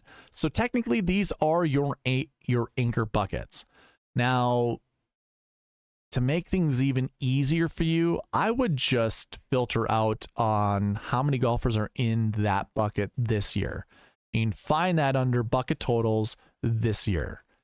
And all I would do is just go filter by condition. You can do it one of 2 ways. You can either deselect everything and only select up to the number that you feel comfortable looking at. Like 26 is that'd be my cutoff, because it goes from 26 to 42. So 26, I'd only look at these 4 buckets and really try to make decisions as to who you'd want to anchor your lineups around. I think that's the most simple way to do it. And we're looking at last year 1s, course history 1s, recent form 2s, and strokes gained 2 golfers. I guess we can look at those really quickly. So in order to find that on the cheat sheet, what you want to do is put a filter on it, which is available to you guys. I include the filters for you, for everybody. Go into the last year column, clear everything out, and just look at last year 1s. When you do that, like we already talked about a little bit earlier, there are 23 golfers in this bucket. Now, the projection says 1 to 3. Again, we look at both of these columns, we round down in the minimum, and we round up in the maximum. So 1 to 3. Who do you want to play out of this bucket? You can play up to 3 guys. Now, Tony Finau just seems like the clear-cut winner, honestly. Billy Horschel, by the way, I'm not afraid to play BillyHo. He was in contention during that tournament, during the Open Championship. So he flew over. He said he'd be on the driving range Tuesday. Chad Eckert is at the 3M Open. Got a picture with Billy Horschel. So he's a man of his word. He is at the 3M Open, looking to, do well. So yeah, Billy Horschel, got no problem with that. But you can choose any of these golfers. I'm probably going to stay away from Tyson Alexander. Most of these guys down here in the 6K range, I don't really care to play, to be quite honest with you. Like Martin Laird seems like a good value play, but if I'm being honest with you, I'm not going to play him more than 4% of my lineups. Kevin Streelman, Zach Blair. Zach Blair's been very underwhelming this year. It seemed like he got a little hot last year at the end of the season, and then kind of transitioned that, I think, into a pretty good fall swing, if I remember correctly, but he's just not been the same guy. I like the potential of Garrett Higo, and I'm not going to go through all the rest of them. There's some old dudes here. There's some young guys. Like, you do you. Whoever you want to play, go for it. I do like Matty Schmid. I don't mind Sam Stevens. I guess I could go back to Ben Griffin. I think he's kind of a loser, but I don't mind going back to Ben Griffin. Emiliano Grillo has really good course history here. Tom Hoagie. He's coming back from the Open Championship as well. He's a North Dakota boy, so this isn't too far away from hometown in North Dakota. But I don't know. Everyone else and their grandma is going to be playing Tom Hoagie. I'm not a big ownership guy, but I also just don't have the greatest of feelings for Tom Hoagie this week. I like Cam Davis, I like JT Poston, I like BillyHo, and I like Tony Finau. So those 8 golfers that I just selected on the screen, those are the guys that I kind of like this week. I guess I'm not going to be a stranger to Beau Hosler. I don't mind playing Beau Hosler, although I think he's a loser also. But I don't mind playing them. So that's last year 1s. I believe recent form 2 is the other bucket to look at. Oh, course history 1. I just skipped course. That's fine. We'll go back to course history 1. But recent form 2. Look at that. Tony Finau's up there yet again. In fact, the golfers that are in the 2 buckets we already looked at, Tony Finau, Billy Horschel, Sam Stevens. That's it. Those are the 3 golfers that were in the last year 1 bucket, as well as the course history 1 bucket, or recent form 2 bucket. And they're also in the course history 1 bucket, which is kind of funny. We're going to be talking about that bucket after this one. Yeah, I like all those guys. I'm not shying away from Sahith Theegala or Sam Burns or Akshay Bhatia. Most of the golfers in this bucket, I like quite a bit, actually. So this one's a bit more challenging, and this bucket is a 1 to 3 bucket as well. So that's super interesting. We can take a look at course history 1 golfers right now. And I'm not spending too much time on these buckets. It's for you guys to research. I'm just kind of going over my initial thoughts. Look at that. Tony Finau's in that one. We already saw Sam Burns in the recent Form 2 bucket. Billy Horschel's here. JT Poston was a guy I was just talking about in the last year 1 bucket. You have Hodges, Ben Griffin, Sam Stevens also in those buckets, and you've got all of these guys in the. I mean, Matty Schmidt's a 7K golfer, but we can just say in the 6K range. All of these golfers here. So, yeah, this is another 1 to 3 bucket. So do with that as you will. And then strokes gained 2. I don't really care to talk about strokes gained 2, but if you want to look at strokes gained 2, all you really have to do, make sure there's no filters, like clear out all the filters, and then just go sort A to Z. Here are all your strokes gained 2 golfers right here. You got Burns, Horschel, Luke Clanton, EVR, Maverick McNeely, Adam Hadwin, Bo Hosler. So we've already talked about Bo Hosler. We've talked about Billy Horschel a ton. Maybe it's a Billy Horschel week. You know, Matty Schmid is also here. And these are color coordinated too. So you guys can find these golfers pretty easy. It's based off of strokes gained stats. So strokes gained 2 has this light green color to it. This darker green for the buckets that, you know, I colored all the buckets for the strokes gained colors. Don't be confused with the SS rank over here. This is for Marquee Tee Times. But yeah, those are all decent golfers. So those are all of your anchor buckets. And it's really the only thing I care to talk about when it comes to the bucket system. I've explained how to look at them. I've explained what they are. If you want to learn more about the bucket system, I do have an article on SweetSpotDFS.com. You go under articles, you can read about it. I also have the combo buckets there as well for you to look at. Okay. Let's go ahead and take a look at the Marquee Tee Times, which is our next segment. I should really create a segue for that one too, or a little, whatever we call it, transition. If you are on the cheat sheet, all you got to do is go under the group rank and sort A to Z. These are the 9 top groups in the 3M Open field based off of the sweet spot score. So I want to make that clear to you guys. The top 9 groups based off their sweet spot score, when I add the scores all together, that's how I figure out these numbers. God, I hate Google Sheets sometimes. Okay, there we go. Here are your 9 groups. Now I'm going to be asking you guys to select 2 to 4 golfers to build lineups around here. This is the last segment before we start building lineups. So pay attention to the golfers that you like the most, and then we will build lineups around those golfers. That doesn't quite work. That works though. There we go. All of them are on the screen right now. So group number 1. Sam Burns, Billy Horschel, JT Poston. That's group 1. Group 2 is Akshay, Bhatia, Tony Finau, Lee Hodges. Group 3 was Theegala, Keegan Bradley, Nick Dunlap, who won last week at the Barracuda Championship. Group 4 is Taylor Pendrith, Luke List, Tom Hoagie. Group 5 is EricCarnivoreRN, Emiliano Grillo, and Harry Hall. Group 6 is Andrew Novak, Maverick McNeely, and Brandon Wu. Group 7 is Adam Schenk, Adam Svensson, and Matt Kuchar.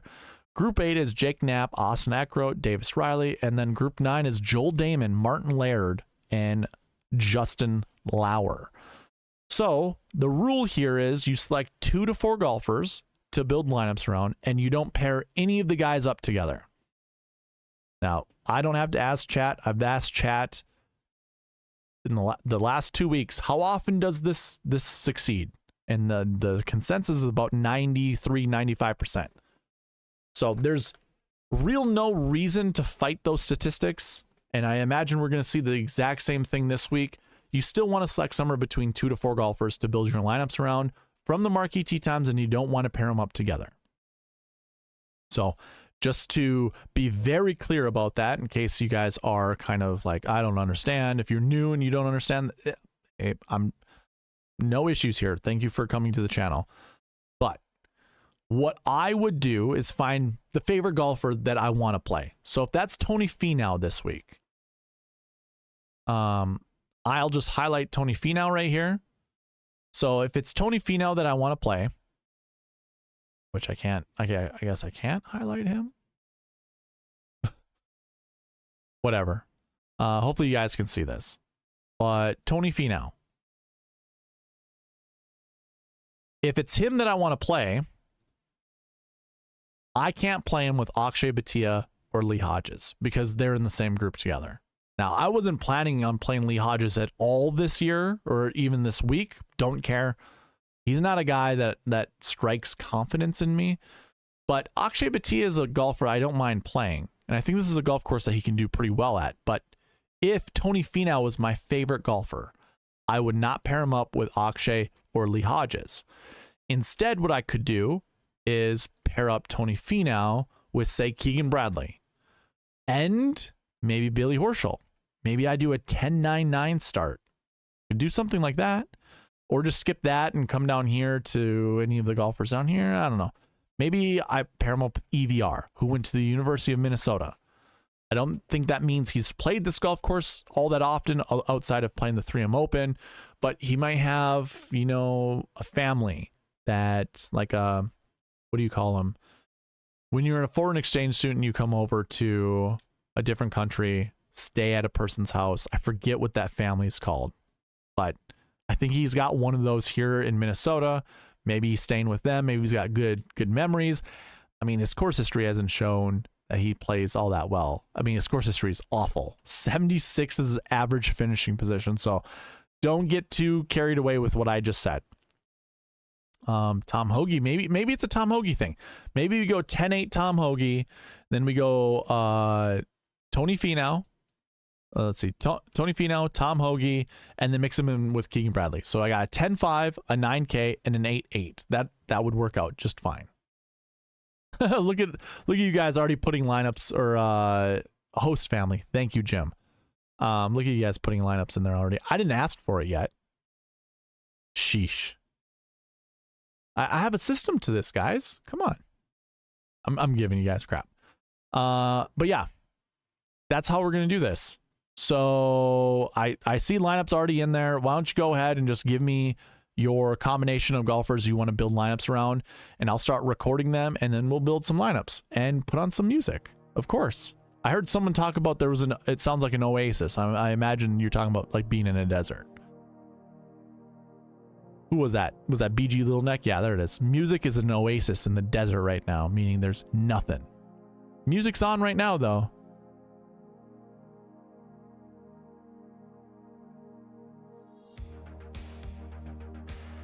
Okay. While you guys write in all of the lineups that you want, I'm going to go ahead and start writing these down so we just know.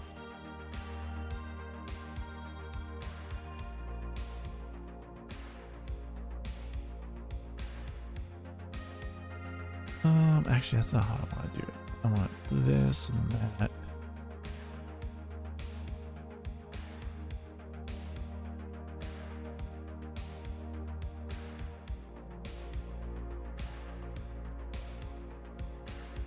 I know you did. I know you did, shot like Harden. Started the avalanche of lineups. No one wanted to be left out. That's what happened there.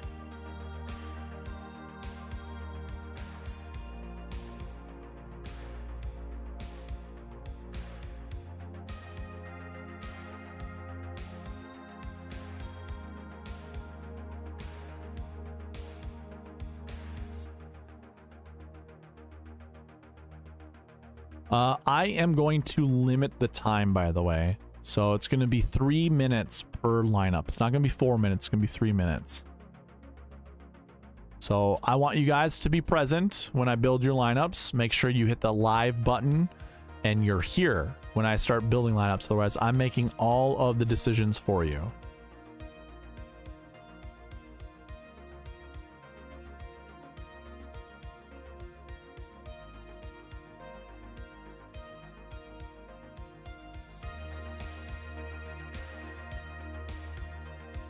Finau Laird for AJ Love. Holy moly.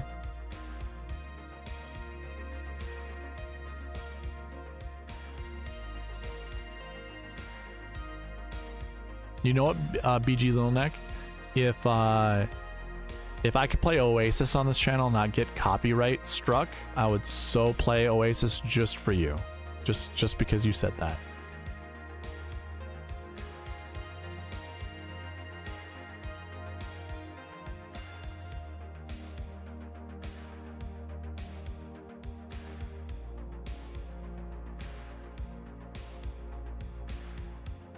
Nathan Johnson says, I will be in and out, so kick as you please, or guys that the optimizer selected a bunch. Sounds good. Let's see, did I miss anybody? I don't think so. I got Darrel to put in here.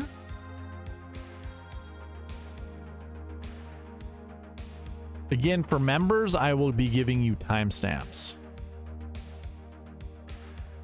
Burns Bhatia. I hate when people say Bhatia. It's not, or Bhatia. Come on. Give the kid some, give him some respect. He won a tournament. All right. Let's see. I've got how many people, how many lamps to build here? We've got 8. Yeah, I'm gonna change the timer to 3 minutes.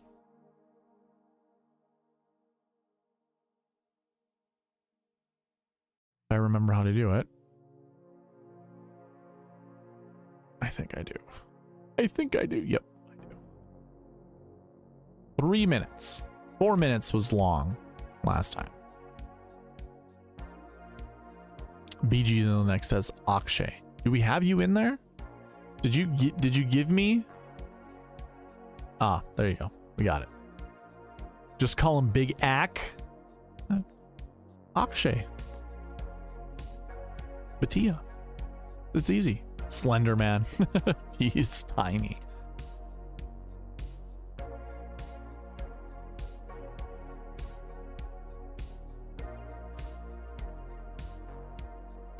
McNeely. Ooh, you're riding the McNeely train, huh?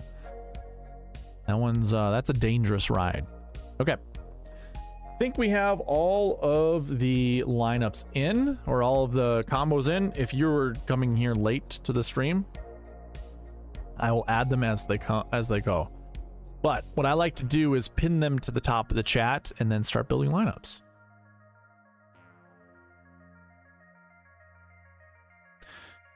In 14 minutes, I will be doing, so I'll build like what, three combos of lineups. After the third one, that didn't sound right. That's not right. 3 people I'll be building lineups for, and after that third person, I will do a AJ. You're actually up here. I didn't even see that you were. That's my bad. Do this. Bring that there. And then do that. Perfect. Okay. I like to pin the combos so people can see them as they're rewatching this. AJ's actually first, but I'm gonna go shot like Harden. All right, so we pin the message. We hit that timestamp, so I remember to put them in. Of course, we always kind of forget. I'm out of touch. Why McNeely sucks? He's just not been playing up to his. He's just not been playing up to his potential, honestly. All right, so Finau Burns. I'm actually pretty interested in this one. I do need to change the max ownership percentage. I think I got this saved. Yeah, I do. I'm gonna be smart about this. I think what I want to do is go, I want this to be tiered in a way. We can go 100% with our 10K golfers, 75% with our 9K golfers. Like, I just want to see a little bit of difference. 50% with our 8K golfers. This isn't being like super smart about it, but what I've been finding out with building these lineups, as much as I have been, is you just get the same combos of golfers all the time. I'm actually going to keep this at 4% for the 6K golfers because honestly, we don't need to worry. Actually, no. We'll move this to 10. 10 and then 5.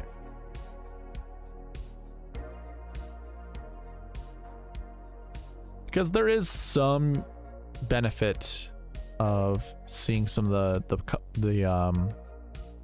popular 6K golfers. Okay.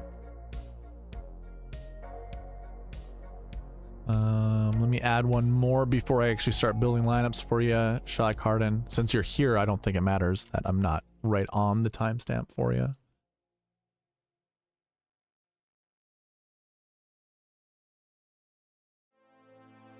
I actually like Garnett, by the way. You want me to? Okay, sounds good. I mean, I can keep him in there. Here's the thing. Remember, this is DFS golf or PGA DFS, however you want to say it. You gotta have a mind like a goldfish. You gotta pretend like nothing happened last week, nothing's happened the last 7 weeks. You know, any golfer that's on the PGA Tour has the potential to win a tournament. You always gotta remember that. So I don't care if you have McNeely. I think that's fine. I think it's fine.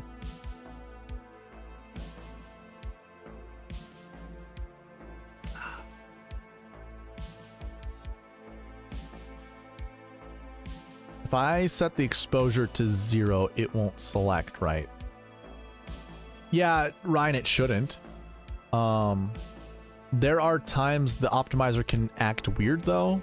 Like if you change the metric to 0 and then you make the conditions very strict, sometimes the optimizer will select a golfer that has a 0 score of a metric. The best way if you want a golfer not to be in your pool is just go straight in here and hit the DEL button, the delete button, and then he won't be there. And then the optimizer will just skip that. It won't even know that that's a golfer to choose from. So that's the best way to get rid of a golfer in your pool, is just to remove him completely. So, but if you did put this to 0, the optimizer is not supposed to select it. However, since it's tied, I don't know if it will or if it won't. Can't remember. But anyways.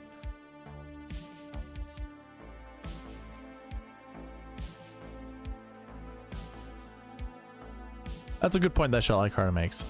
All right, Mr. Shelly Harden, we're gonna go ahead, put the timer up. You know what I haven't been doing this whole entire time? Let's get some sound effects in here. Oh, you gotta get them that hot tour and spit on that thing. You get me?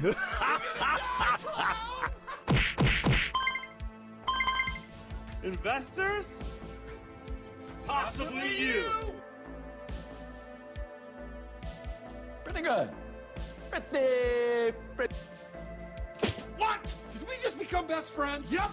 Okay, there we go. I got it out of my system. It's just been talking, no sound effects. We got to make it a little bit more fun. All right, so the first Finau in Burns lineup. Oh yeah, I gotta put the timer up. And I actually gotta bring this page up. Okay. So 3 minutes. I'm going to be building lineups for 3 minutes. Hopefully you guys are here. Again, hit that live, the little live button down here. Make sure you're with me. That way you can make decisions as we go along. Basically, if you don't want a golfer, just tell me kick, and then whoever that golfer is, okay? So if we keep seeing the same dude show up over and over and over again, just say kick. Say it's like Tom Hoagie. You don't want to play Tom Hoagie. Just say kick Hoagie or kick Tom Hoagie or kick Tom. Doesn't matter. I might ask you who the hell Tom is because there might be a bunch of Toms to choose from. But either way, just tell me to kick somebody and then that's it. All right, Shelly Harden. On your ready, I will hit the timer and we'll build lineups. So you let me know. And oh, by the way, if we get 7 more likes I'll go into my wallet, take out $5 and gift one of you guys a membership. One of you guys will get gifted a membership from me. We get 7 more likes on the channel, on this stream. LFG, here we go. These are the lineups for shot like Harden. He wants Finau and Burnsy, and the first lineup comes up with an old guy. We get Finau, Burns, Cam Davis, Bo Hosler, Luke List, and Matt Kuchar.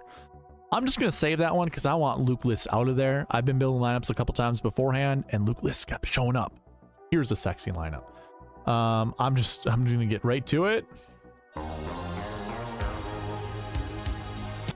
I know this lineup, or I like this one. Give it to Lombardi. Oh, I can't give it to somebody. It's just a random one. This one I like. Chandler Phillips, by the way. You should check out the members page after the stream. You're gonna see things that you like from Chandler Phillips. I guarantee you it. But I like, right, dude. This is the lineup, man. You don't need to build any more lineups. That's it. No dumpy Bo. Okay, all right.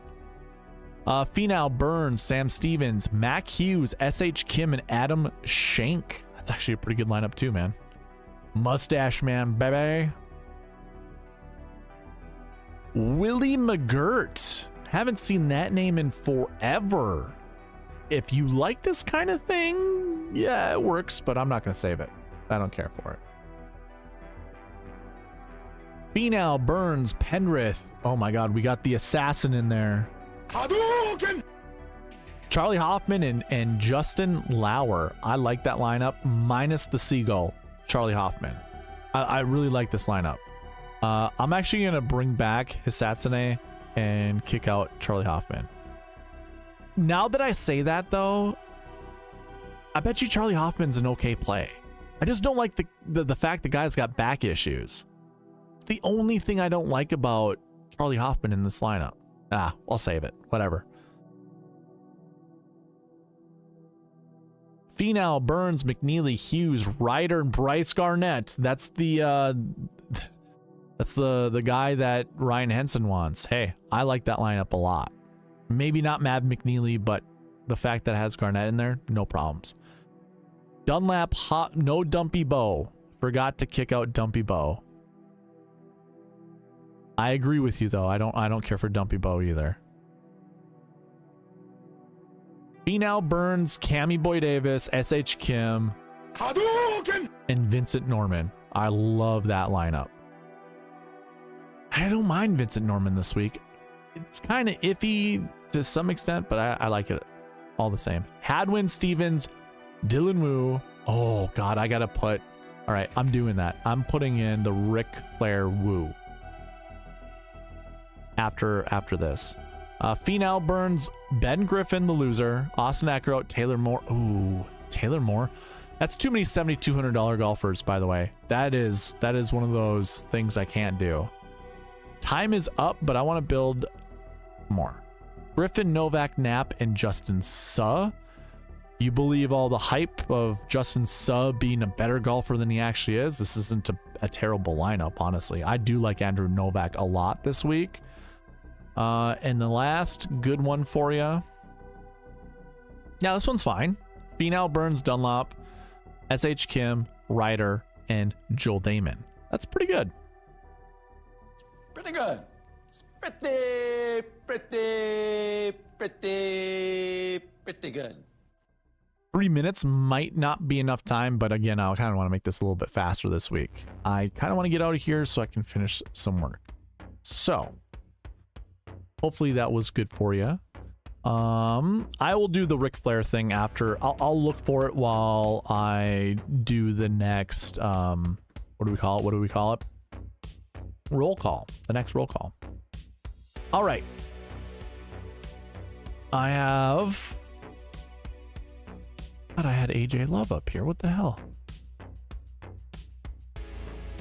My eyes playing tricks on me? AJ, I swear I saw your name above Shalik Harden's.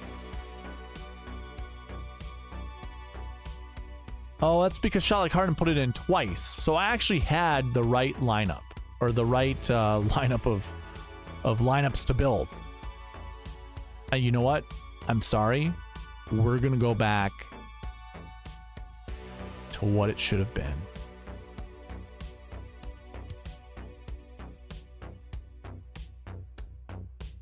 Oh, yeah, it doesn't matter. Nothing matters, no. You go right after... Oh, did... No. Philip Paul. Okay.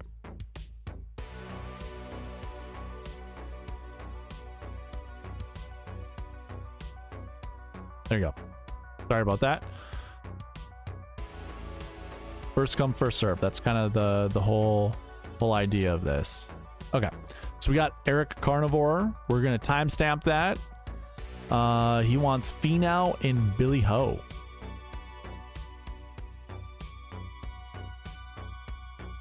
Finau and BillyHo. First lineup was the best this week instead of the last. What did you say earlier? We built you a good lineup last week.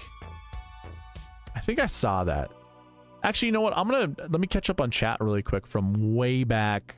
Like when I was going through the whole bucket system and stuff, I did not see anything. Darrel's inbox got flooded. You still pick your favorite golfers. You just build better. I've done so much better using the sweet spot process. That's awesome, bgLittleNeck. I love that. You still pick your favorite golfers. You just build better. I agree.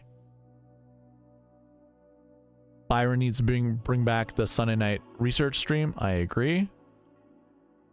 AJ says I just got off stage. AJ, you always just get off stage while jumping in here. That's awesome. I love hearing that. bgLittleNeck, 10K golfers are good at golf. I love that. I won $2 last week, says AJ. I profited 75. I put in 211 and I got out 280 or 290 something. So it was pretty good. Scotty, Burns, Henley, Scott, Morikawa, Hogard. I was sitting pretty going into Sunday, but they all fell back. Yeah, dude, I had some good lineups going into Sunday. I thought I could actually win a GPP, and then Burns. Burns was my dude. Burns was in the 7K combo buckets last week. I think he was in the 7K combo bucket. Yeah. He was in the 7K combo buckets. Dude, he was second place after Saturday's round. Second place. I was just about to come here, gloat and brag about how great the combo buckets were, and then he disappeared. It was bad. Eric Carnivore goes, I want MMA. That's awesome, man. That's 6 winners, 0 on golf. It happens, man. It happens. Please send the UFC picks, AJ Love says. Right now, I got Finau, Davis, Stevens, Laird, Tarn, and Clanton. Okay. Initial thought based off of course history. Got it. Darrel Mooney goes, I won some money. Could have been more, except I was on Rory for 10K. Yeah. That sucks, Darrel. Darrel said that one. And I was on Rory too. A lot of my lineups, I had Rory McIlroy. I had a Millie Maker lineup. So I put $100 into the Millie Maker and got 90 back, and I had 0 that had 6 of 6 make the cut. I had Burns in one.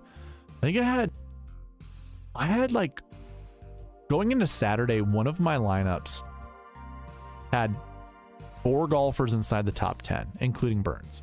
And of course, one Rory missed the cut. And then my other expensive guy, I think, was like in 30th, 40th place or something like that. I don't know. But it was contending and making money. Like that Millie Maker, I was winning up to $500, I think, on Saturday with 0 6 of 6. So, okay. We're at the top of the hour, so let's do roll call number 2. What, first member to type something in the chat, I want everyone else to copy. Let's make this interactive. So the first member, come up with something clever, put it in the chat. I will say it out loud, and I want everyone else to type it in. I'll wait for you guys. I want to see if we can make this funny or what.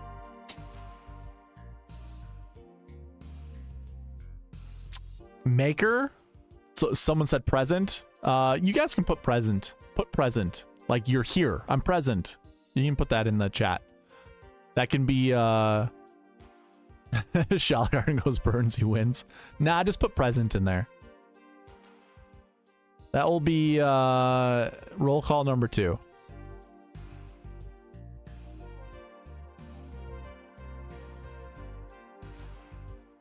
Hawk Tua, I like that.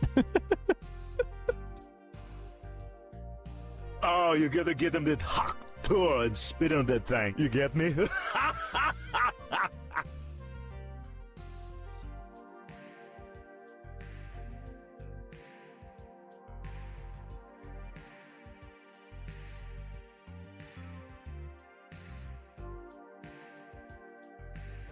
Mac Miller. Let's see here. Shot like Philip. I know BG, you're gonna say it eventually.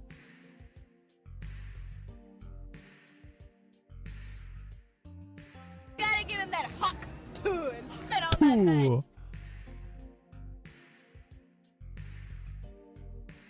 So let's see. I got everybody. Presently present. I think so. If I don't have your name here, you let me know, and I will change that. I will come back. Yeah, rip. It's gotta be that one guy that comes in with the Mac Miller. No, I'm kidding. It's the first time that's ever happened, so. I think I need to find the Ric Flair. Woo! Joshua Maz. Glad you came in. And I'm gonna find Ric Flair. No way. Ooh, that's a good one. Get ready. No. Adding that to the soundboard.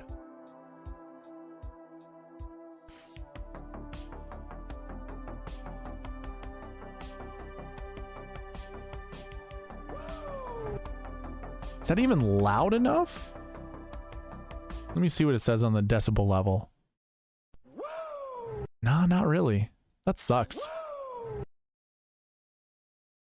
What the hell? All right, we're deleting it. We're gonna find another one. That one was bad.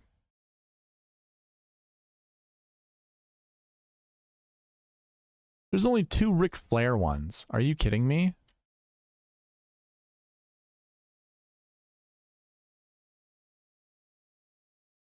Oh, wait. Woo!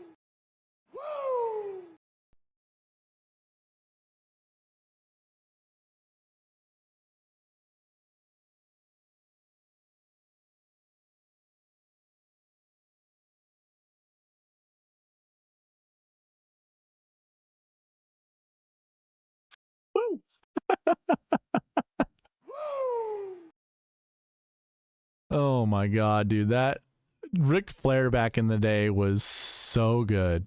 So good. Oh my goodness. What was that called? Ric Flair Woo? Why can't I? Come on, man.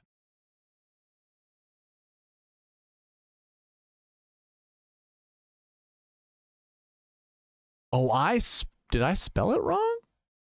There's so many Ric Flairs without a K. I must have spelled it wrong.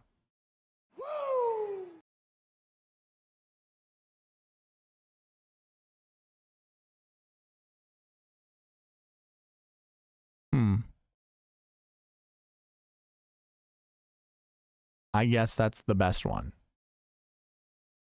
And it's not even loud. Try it again. All right. We'll see how YouTube deals with that. That was a 17-second long clip that I could probably get. Oh my god, I have the final countdown. It's the final countdown. Unbelievable. I forgot I had that. Okay. See, I need to sit down and add all of these to the. All right. Sorry. But come on. We're making the stream better, right? Oh yeah, I agree with Rick Flair. All right, so we're finally on Eric Carnivore's. Let's see here. How do we? I forget how we changed this timestamp. Oh, I just look at the time, right? 9:59. We're at 10:08.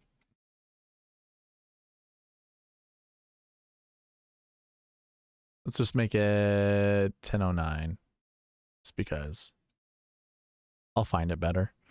Okay. He wants Finau and BillyHo. We're finally there. We're finally there. Oh, I gotta turn the music back on.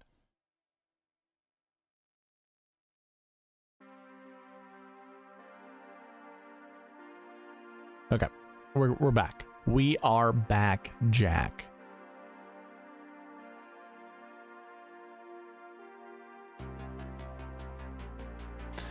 Willie McGirt to go. Okay. Hold on. We totally jumped the gun.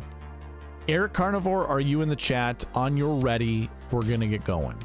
I will wait for you to say ready or let's go or any of that, and we will go. And then it will be just lineups after lineups after lineups going forward. No more delays. On your ready, sir.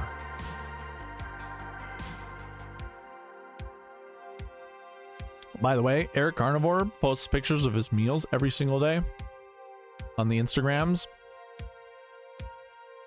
They look delicious.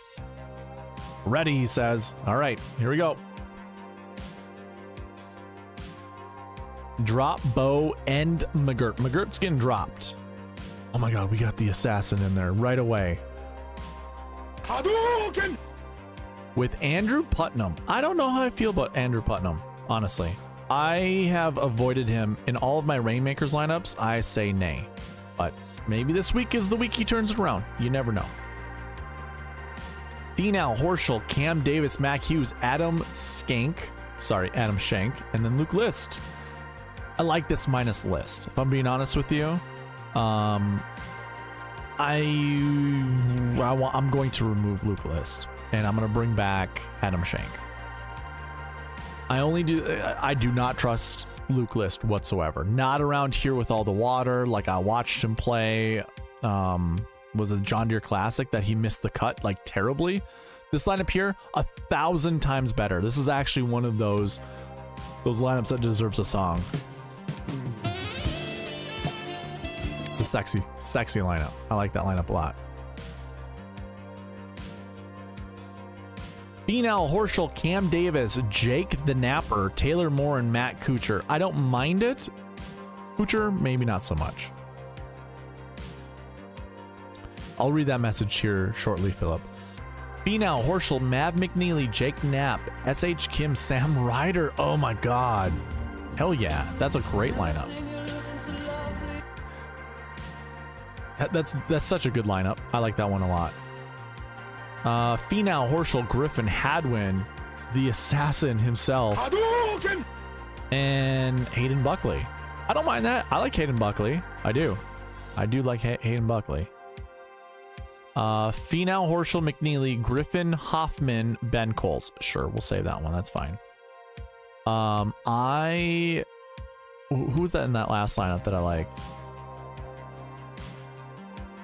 Oh yeah, Hayden Buckley is what I said. Oh, and by the way, 10-9 and 4-7s, that has proven to be a good lineup build at this event. Same too with like a 10-8 with 4-7s.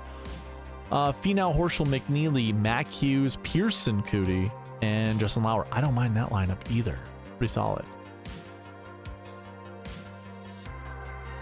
Finau, Horschel, Cam Davis, SH Kim, and Davis Riley. I love that lineup a lot. I like that lineup a ton, actually. Finau, Horschel, McNeely, Mac Hughes, Sam Ryder, and Chris Gotterup. That's an interesting one. I'm not sure how much I trust it, but I like it. Chris Gotterup's the only, like, if you want. And Mav McNeely, that might be too much Mav McNeely. Finau, Horschel, Hadwin, Stevens, Thorbjornsen, and David Skins. David Skins played well at PGA National. This is kind of like PGA National with all the water. Maybe this is a good course for him. Time is up. Finau, Horschel, McNeely, Shamo, JJ Spawn. I like JJ Spawn a lot this week. And Dylan Wu. I wish that was louder. I'll have to watch it over to see how loud that is. I don't think it's loud at all. Eric Carnivore, you are welcome, sir. Hopefully we get one good lineup in there. I'm going to take out Mav McNeely and see what it does. It's a lot of Mav McNeely so far, by the way. Keegan Bradley, Jacob Bridgman, and then the other Woo boy. Okay. Keegan Bradley. You know what? I'm going to save that one because I like it.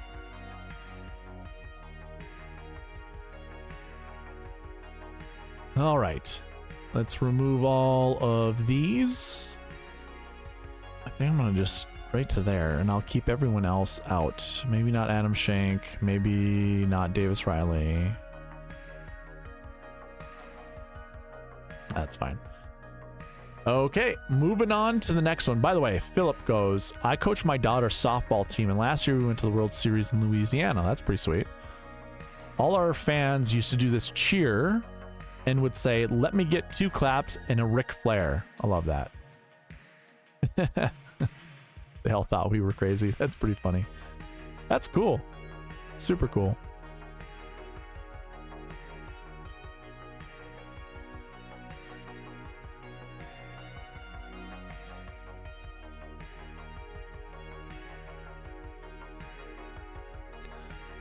I gotta scroll back up. I somehow lost my spot when it comes to where we were. Okay.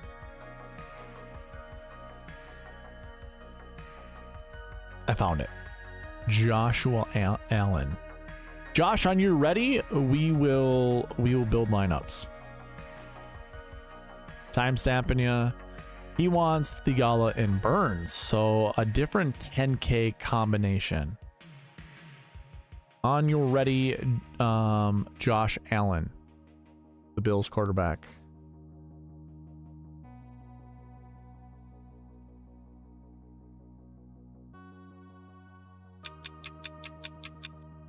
He's there. He's here. All right. And away. Oh, I got to put that one too. The Joker. Oh, I got to get some Joker sound bites in here. That'd be great. And away we go. First lineup with Sahith and Sammy Biscuits. We get Hadwin, Stevens, S.H. Kim, and Adam Schenk. That one's not so bad. Next lineup. Theegala, Burns, Griffin, Harry Hall, the assassin himself, Hadwin, and Sam Ryder. That's a lot of... I feel like that's a lot of Rio with Sam Ryder. Could be, maybe not, maybe. I don't want it. I don't want to save that one. Next lineup is Theegala, Burns, Griffin, Kitayama, Hosler, and Kuchar. These 3 golfers together gotta be they're the 3 Stooges. They gotta be... I shouldn't even say 3 Stooges because I'm gonna give respect for the chat, for the guys that I call the Stooges here. These Stooges are losers. I don't want to play any one of them together. Not a single one of them. Theegala, Burns, Griffin, Sam Stevens, Dylan Wu, and Chandler Phillips, the mustache man. Yes. I like that lineup. We're saving that one. Sahith, Sam Burns, Ben Griffin, Hosler, Knapp, and the Seagull. I don't want that. I want very little exposure to the Seagull. Another Woo. With Dumpy Bow and Mac Hughes. That's fine. 2 10s and 4 7s. It can happen. We get Theegala, Burns, Griffin, Hosler, the Napper, and Justin Lauer. Yeah, that one's fine. I don't mind that one. Theegala, Burns, Hughes. Okay, that's a lot of Dumpy Bow. Do you want that much Hosler, Josh Allen? Let me know. That's a nap with SH Kim. I don't mind that. I don't know if I want that much Beau Hosler. I don't mind Beau Hosler this week, by the way. I really don't. But I don't like seeing the same... Well, I shouldn't even say that. I do like seeing the same combos of golfers together. Because that narrows down your ability to target the optimal, but I also don't like it because it... Yeah, it adds a lot of risk. Theegala, Burns, Griffin, Hadwin, Knapp, and Garnett. There's two $7,900 golfers together. I don't like putting price tags together, but I think that one's fine. I like Taylor Moore this week. I don't care for that much Brandon Wu, so I'm going to skip it. I'm not going to save it. Theegala, Burns, Davis, Wallace, Putnam, and Norman. I like that lineup a lot. Like, that's a pretty good lineup. Theegala, Burns, Davis, Moore, Ryder, and Merritt. There we go. I was waiting for a good one. I'll build you one more. Theegala, Burns, Griffin, Hughes, Knapp, and Damon. Sign me up.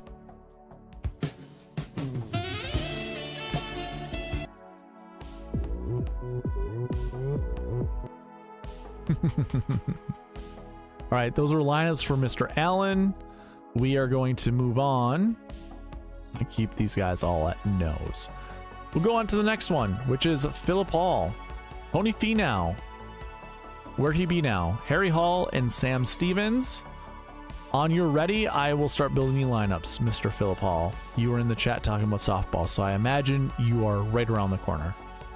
Harry Hall and Sam Stevens. Where's our board? There's Hall and Sammy Boy Stevens. There we go. We're going to timestamp that for you.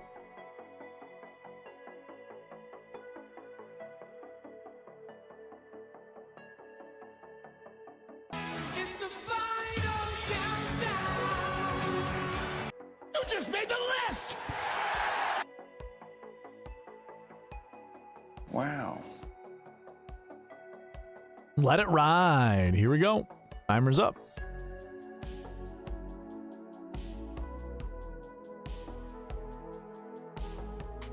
Finau, Bradley, Hadwin, Stevens, Hall, Taylor Moore. That is a super sexy lineup. I like that lineup quite a bit, to be quite honest with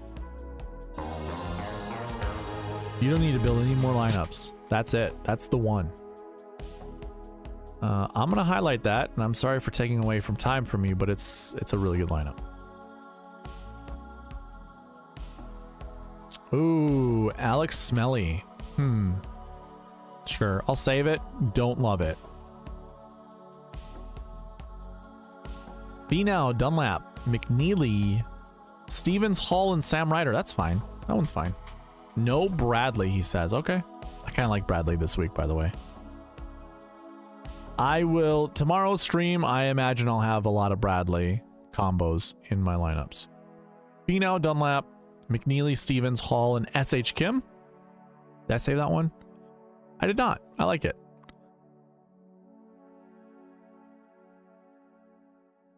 Finau, McNeely, Hadwin, Stevens, Harry Hall, and the Knapp are leaving $600 on the table. No. Don't do that. $600 on the table. 10-8 with 4 sevens. Guess what? We've seen that as a GPP winning lineup before. That price combination there, it's doable. So no Bradley means a ton of McNeely. Not too much McNeely. Okay, good to know. I'm going to actually just kick him out because I think he's just going to get selected a ton. This lineup, though, not terrible. I don't like Kurt Kitayama. Just ain't gonna that.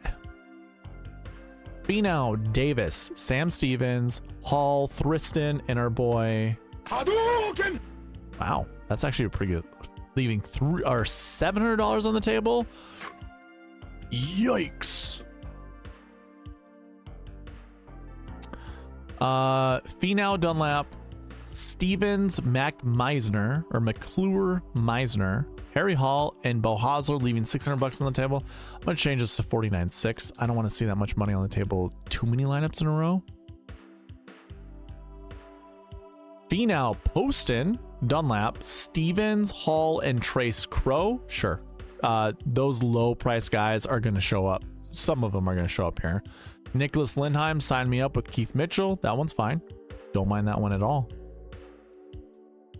Finau, Poston, Stevens, Thorbjornsen, Harry Hall, and Cameron Champ, who's a past champ at this golf course. That's not bad. And then it breaks. So how many lineups did we build for you? We got you 10. 10 lineups are good. I'm going to have to bring back some golfers to build you lineups, but 10 is as much as I want to get through to most of you guys. So I think the 3-minute time frame is good enough to get 10 lineups in, as long as I'm not playing too much music or anything like that. But I'll always try to build you around 10 lineups.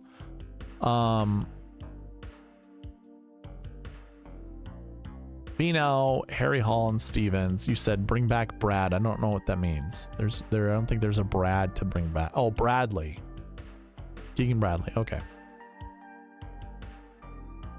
Can you do one more with Keegan?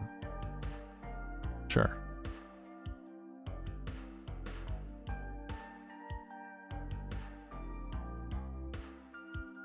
The Mustache Man. There we go. Hadwin's. Yeah. Did we already do this one? I think we did this one, right? Bradley, Hadwin, Stevens, Hall, Taylor Moore. I think that's... Oh, this is the Mustache Man. So this is just a different variation of that one that I already highlighted, which I like quite a bit. Let's do one more, though. I think Hadwin will probably get the boot. He did not, so let's kick him out. Hadwin, I say nay. Zach Blair, that's gross. Ben Coles, that's fine. Finau, Bradley, McNeely, Stevens, Hall, and Ben Coles. That's fine. Okay. Philip, I hope there was something good in there for you. I actually liked a lot of those lineups, so I think you're good. AJ Love, we're on to you. On your ready, we will build lineups with Finau and Party Marty.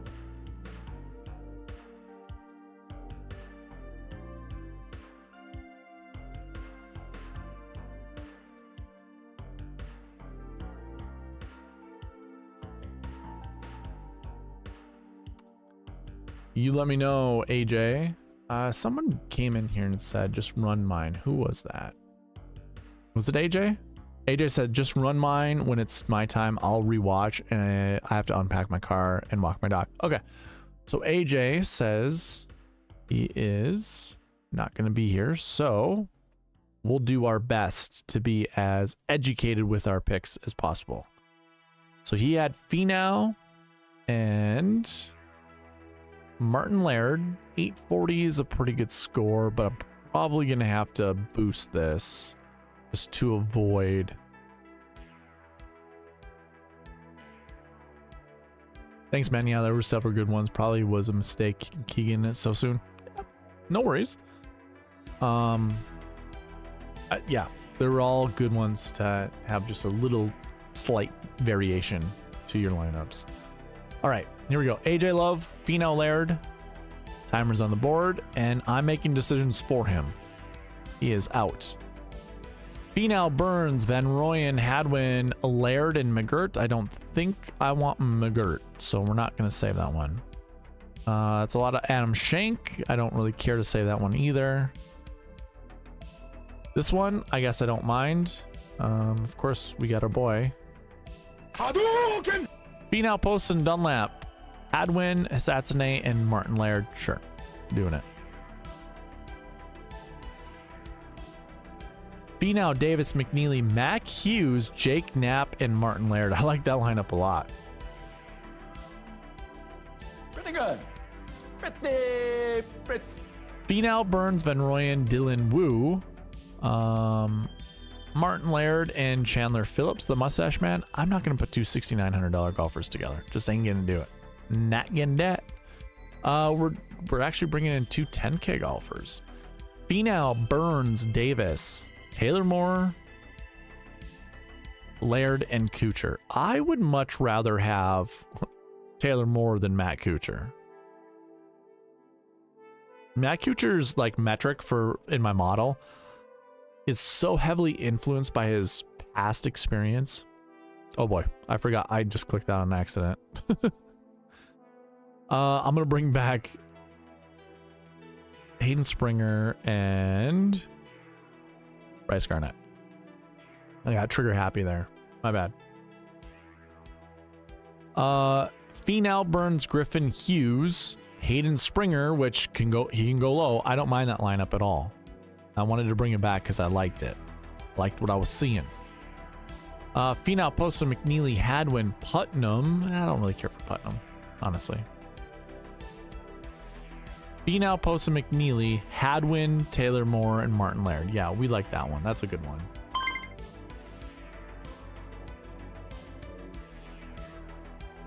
Finau, Burns, Bradley, S.H. Kim, Martin Laird, and Bryce Garnett. That one deserves one of these. Philip, good luck to you, sir. Good luck with your NFL best ball drafts.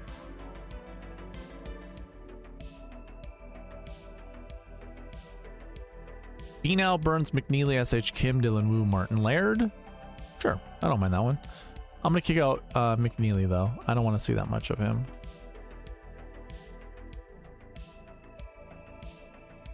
Finau, Burns, Griffin, Kitayama, Laird, and List.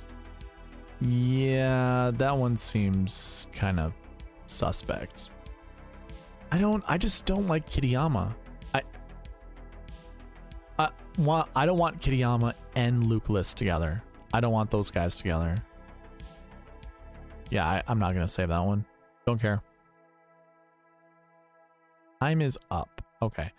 Finau, Burns, Cam Davis, S.H. Kim, Martin Laird, and the Zeege. I don't mind that. Sure, we'll save that one. We don't have too much ZJ in here. And then, actually, let me do one more for AJ Love. Because I think that was only 8 lineups, maybe 7. I don't want Dylan Wu.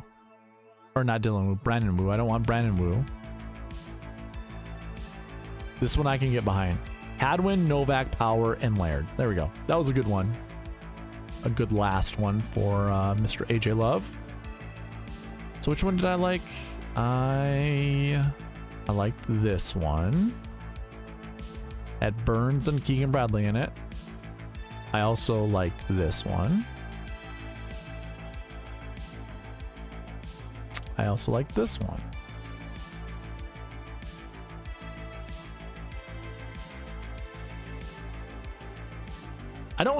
I like Mav McNeely, and I don't mind playing him. Like, a lot of these are good lineups, so I'm not trying to discourage anyone from thinking I don't like any of the other ones. I'm just trying to limit the amount of times that I'm highlighting golfers.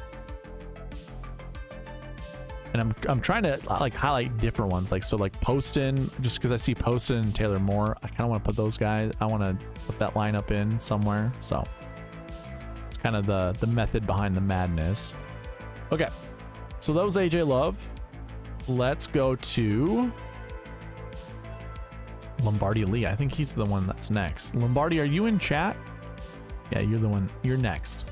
So on your ready, you want Novak and Pendrith. He's going out of the box.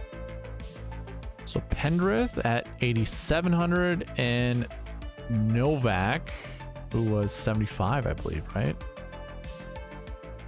Where are you at, Andrew Novak? There he is, 7,400. That's super interesting, by the way. I do need to bring down Martin Laird's score so we don't see too much of him. But on your ready, Mr. Lombardi Lee, if you are in the chat, just let me know. Let me know you're ready. It's the final countdown. Ma, the meatloaf! Fuck!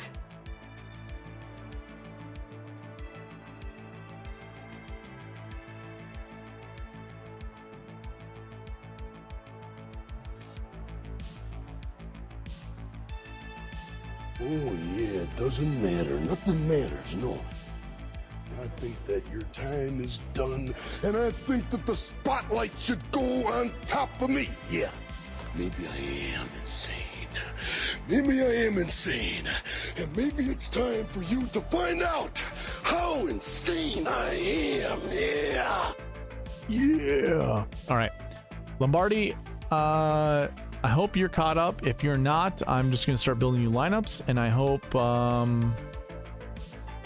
you show up soon. So he wants, like I said, Pendrith and Novak. Do I need to boost their scores? Probably. We'll see. I will boost scores if it needs to happen. Timer's going up right meow, and we're building some lineups. Oh yeah, I gotta timestamp this. There we go. Timer's up.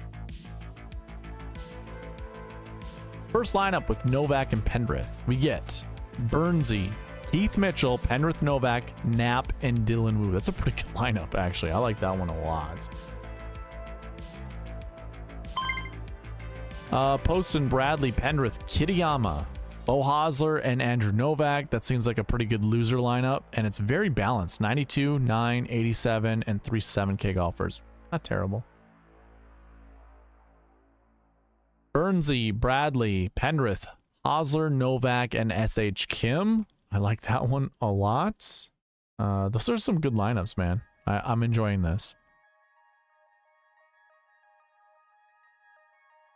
We get Finau, Pendrith, Dunlap, Hadwin, Rio, Hisatsune, the assassin himself. Novak. Go along with that one. That's pretty good. I like that lineup. Pretty good. It's pretty. Sam Burns, Keegan Bradley, Pendrith, Hosler, Novak, and SH Kim. Another good lineup. That's a duplicate though, so I must have already saved that one here. I did. That was just not that long ago. We'll kick that one out, and it just gives me an opportunity to do this. So we'll do this. Novak has the low score, so what I'm gonna have to do is we're gonna kick out Dumpy Bo.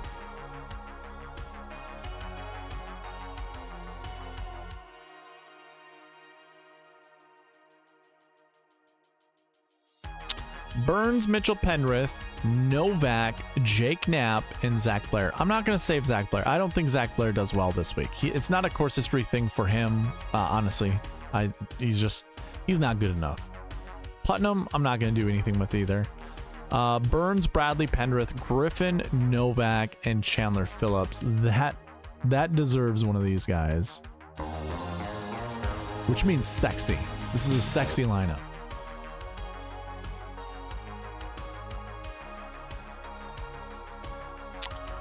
Burns, Bradley, Pendrith, Griffin, Novak, and Matty Schmid. Anytime I can get Matty Schmid in my lineups, we're doing something like that. I like Matty Schmid. He burned me 2 weeks ago at the Genesis Scottish Open, but that's okay. That's fine. It is what it is. BillyHo, Bradley, Pendrith, Griffin, Novak, and Taylor Moore. That one's pretty solid too, man. We like that one. 7 seconds. I'll get you 2 more good ones here. Finau, Pendrith, Dunlap, Hadwin, Novak, and Gotterup. Nah, that's not a good one. I'm not saving that one. The Zeege, I'm not. Actually, that lineup wasn't terrible. Honestly, that wasn't bad. We'll save this one. Like, that last one was pretty good. This one was Burns, Bradley, Pendrith, Griffin, Novak, and Suh. And now I get Carson Young. I like Carson Young. Burns, Bradley, Pendrith, Griffin, Novak, Carson Young. That's great. And honestly, this is a decent week for Ben Griffin. So the fact that we had him in the last 5 lineups is fine. But those are 9 lineups for Mr. Lombardi Lee. Let's check out the next guy.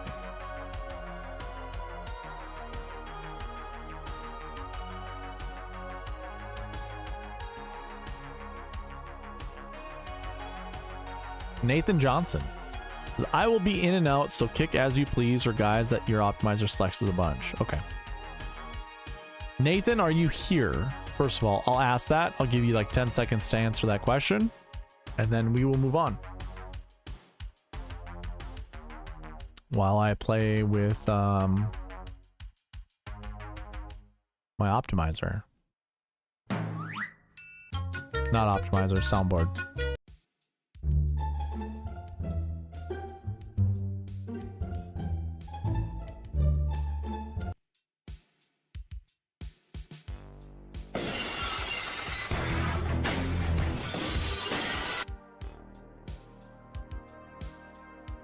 Danger zone!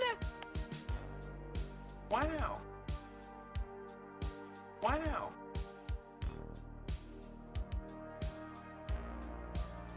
Okay.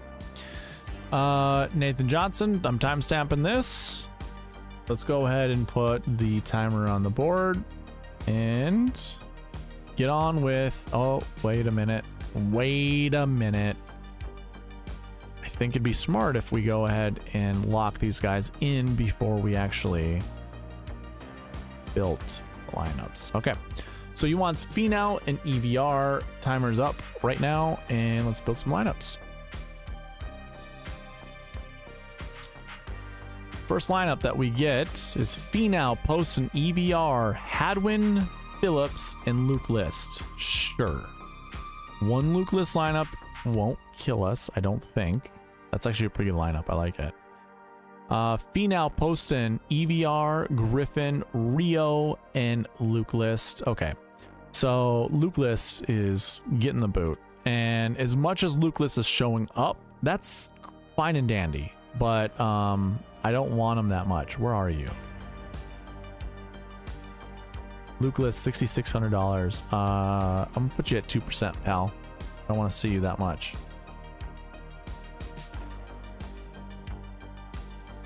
bgLittleNeck says Byron would love that Freudian slip with the optimizer soundboard while clown music was playing. Yeah, he probably would have. You're right. Nathan is finally here. Nathan, if you're just answering me now, that means you're behind. You're behind a little bit. But if you just showed up, no big deal. Finau, Cammy Boy Davis, EVR, Ben Griffin, Knapp, and Shank. One of the better lineups I've built tonight. I like that one a lot. Finau, EVR, McNeely, Ben Griffin. That's a lot of Ben Griffin. It's a lot of Jake Knapp. And it's probably a lot of those golfers together. So I'm going to go 25%. That's not terrible. Sure, we'll save this one. It's not bad. Finau, Burns, EVR. Wow, that's quite the combo with Willie McGirt. Okay, never mind. We ain't saving that one. Finau, Cam Davis, EVR, Hadwin, our boy the assassin. I have to have that one ready. And then Andrew Putnam. No. It's close, but no. This one, I love this one. Finau. Yeah, this one's sexy. Like, it is worthy. And also this. Finau, Bradley, EVR, Mac Hughes, Satsune, and Sam Ryder. I just realized they're both $7,100. That makes me throw up in my mouth a little bit, but you know what? It's fine. It's fine. Finau, EVR, Hadwin, Kurt Kitayama, Mac Hughes, Taylor Moore. I love this lineup minus Kurt Kitayama, so that means I gotta save it. Got to. Finau, EVR, McNeely, Kitayama. Yeah, Kitayama's getting the boot. That's fine. I don't want him. Oop. Mac Hughes, Hosler, and Buckley. I like that to go with EVR, McNeely, and Finau. Time is up, but I'll build you two more good ones. Finau, EVR, McNeely, Griffin, Hadwin, Ben Coles. Nah. Dunlap with Davis Riley. I'm going to say two Alabama boys. That's not terrible. Finau, EVR, McNeely, Griffin, Chan Kim. Okay. Yeah. We'll save that one. And this one isn't so terrible either. Okay. How many lineups was that for you? We got you 8 lineups. It's not terrible. One more for good measure. Get you like close to 10. We get you 9. We go hui. That one's fine. I don't like the price tags together. There we go. This one's pretty good. I like this one. Okay. I'm glad to have built one more. Ben Silverman, by the way, I do not mind playing whatsoever. Alrighty. We would be on to Darrel Mooney. Darrel, are you here, sir? Let me know. On your ready, I will build lineups. Burns, Bhatia, and Novak. There's Burns. Akshay is just below him. And Novak.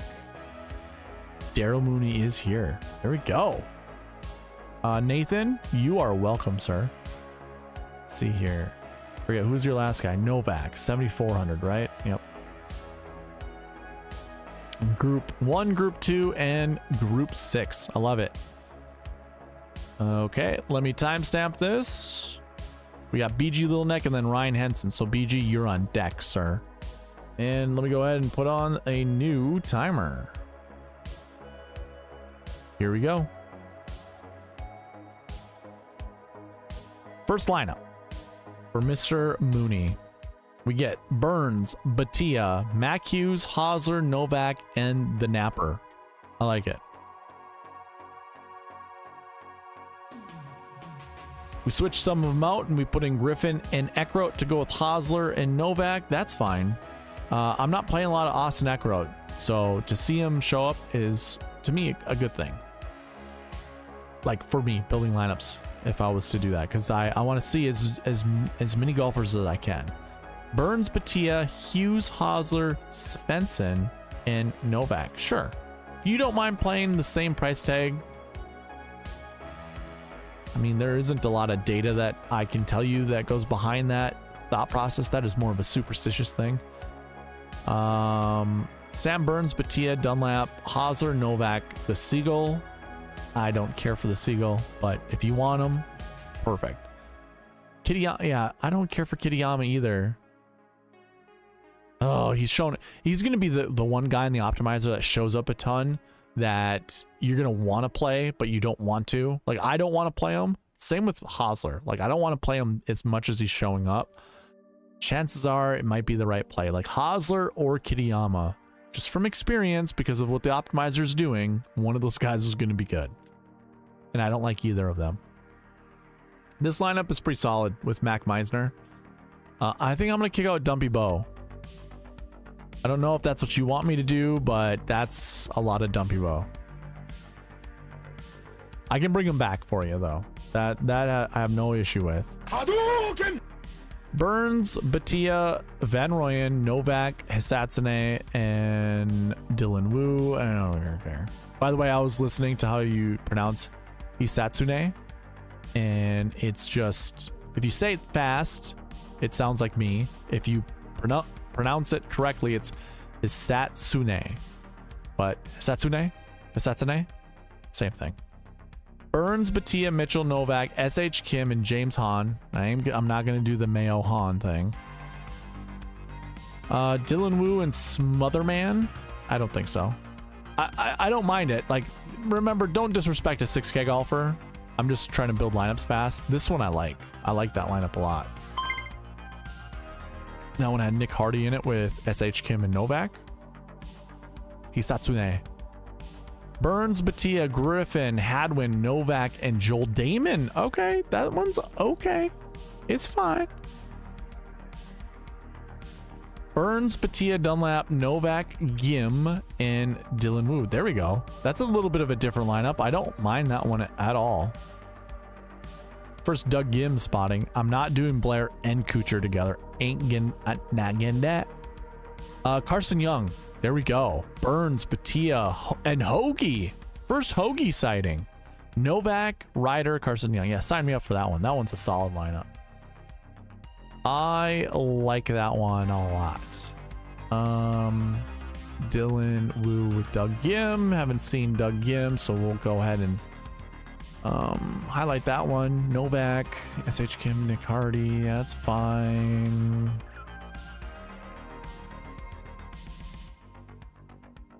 I'll go with this one too. We'll highlight that one. All right, Mr. Mooney. Hopefully we got you some good lineups there. What are you trying to tell me? No syllable emphasis, according to my friend who speaks Japanese. Basically say it fast and boring. Here, hold on. Just you wait.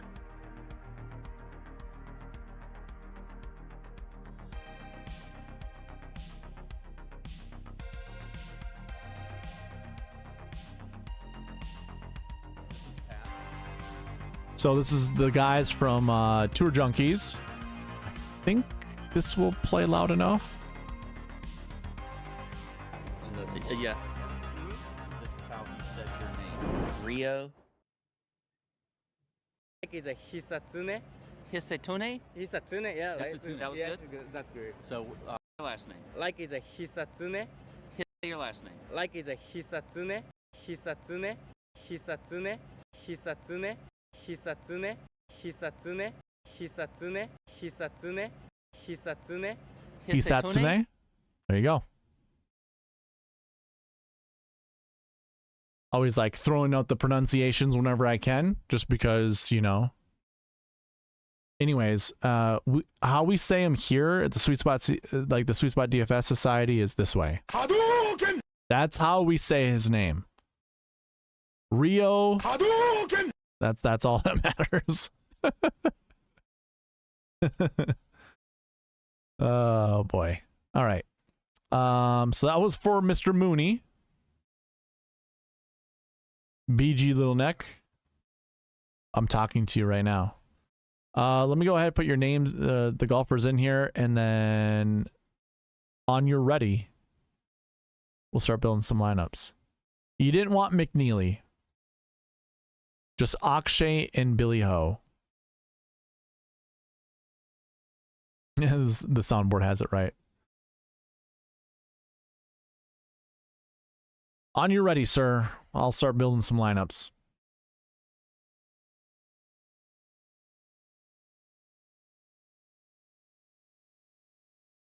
I would love if I got copywritten for that from the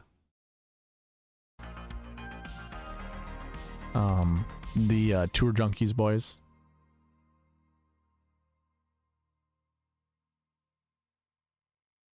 Ready, he says. Alrighty.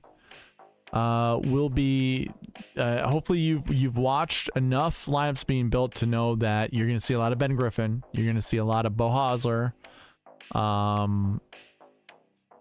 Definitely those two guys, and sprinkle in a couple others, but you're gonna see those guys a lot. Here we go.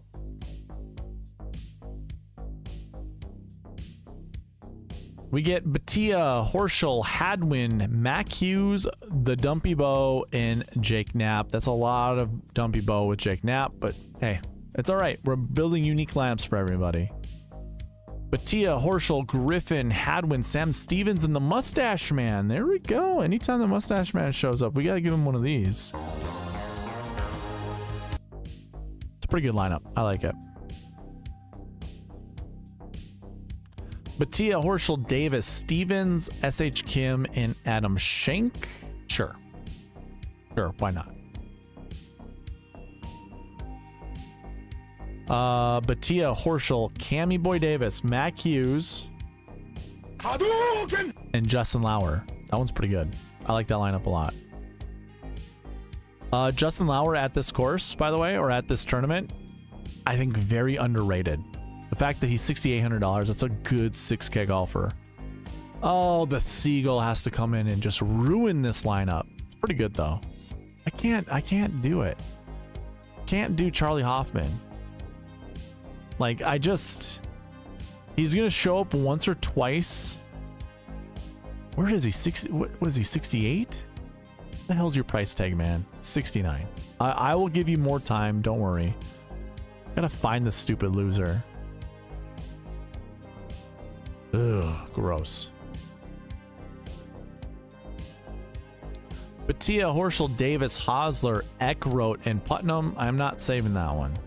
Nope. I don't want Putnam. This one, oh Jesus, 37K or $7,200 golfers? Are you kidding me? Get out of here with that. Just nonsense. Gross. So stupid. This one's fine. Bhatia, Horschel, Davis, Svensson, Taylor Morse. Yeah, absolutely. I'll save that one. That's a good one.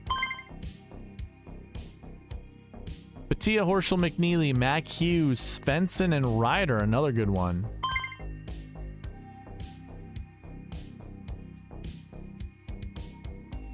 Sammy Boy Stevens, sure. That's what I'm gonna do when I build some good lineups. I'm just gonna keep hitting the ding. Oh, I gotta put the boo noise with this too. Bhatia, Horschel, Davis, McNeely, Dylan Wu, Vincent Norman. I don't think so. The Smotherman. I don't think so. Sweet, the natural McNeely lineup. Yes. Gosh, I don't want those $7,900 golfers. I don't want both of them on a lineup.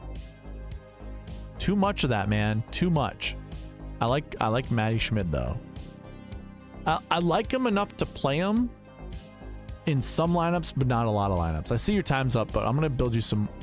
What the? Did I put a yes instead of a no? I put the wrong guy, didn't I? Griffin, Hadwin, Kitayama. What? Get out of here. I'd like them both. I don't want them both on the stupid lineup together. What the hell? Sure. I'm gonna say no to him. I'm gonna bring back Schmid though. Now we can kick McNeely. Okay. Scott Piercy, I don't think so. I'll kick McNeely in the next one if he shows up. Which he did not. Kurt Kitayama does with Mac Hughes, Harry Hall, and Bo Hauser. That's fine. I will kick out McNeely. And if I see Dumpy Bo, I'm going to kick him out again. And we did. This one's decent. I'm going to bring back Meisner. Kick out Dumpy Bo.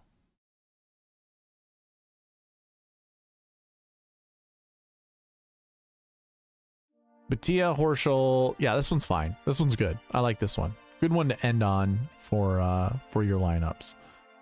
That was an Akshay, Billy Horschel, Adam Hadwin, Mac Hughes, Chan Kim, and Matty Schmid. Matty Schmid.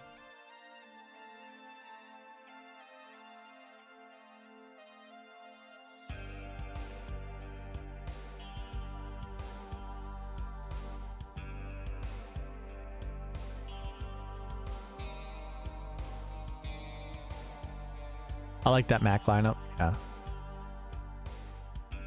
Like the McClure lineup, you're saying? All right. Where are we at? Oh, we're close. Okay. For those that are watching, we have gotten to the 3-hour mark. Let's go ahead and do roll call number 3. Just put LFG in the chat. LFG. That's all we need to put in there. We'll get you another entry into the giveaway. This is roll call number 3. Let's effing go. LFG. And while you guys are doing that, I'm going to tee up the next lineup, which is going to be Ryan Henson, who wants Finau, Hadwin, and Garnett, and he's not going to be here, I don't think. I guess if you are here, Ryan, let me know. I don't think you will be. I believe Bryce Garnett, right? Yeah. I'm gonna give him a little bit of a bonus because I don't want to have to constantly kick somebody out.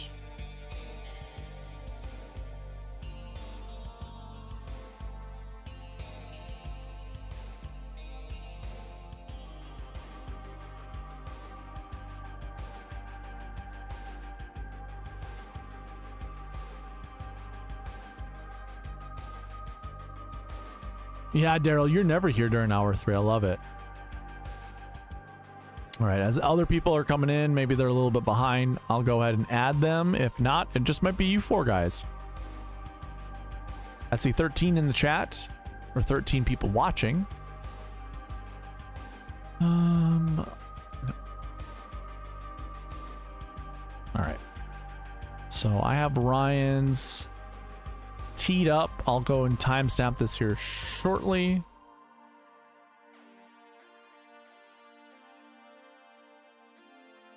Who do I like this week? This week's 7K combo bucket, or the 1 bucket for 7K.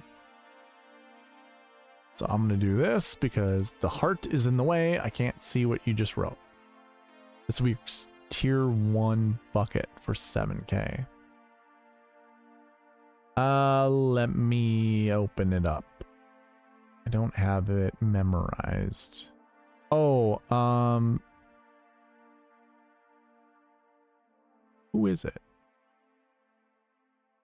Here, I can show you the 7K combo buckets. I got the picture of it. It's Taylor Moore. Then we have the Assassin, which is like, this is like week number 3 or 4 in a row that the Assassin is at the top of tier 1. Daniel Berger is the 3rd guy up there. Shame of Power. Dumpy Bow, I guess, is up there. So Dumpy Bow's been showing up a lot just naturally. And so too is Adam Hadwin. So maybe the optimizer knows more than we do when it comes to these lineups.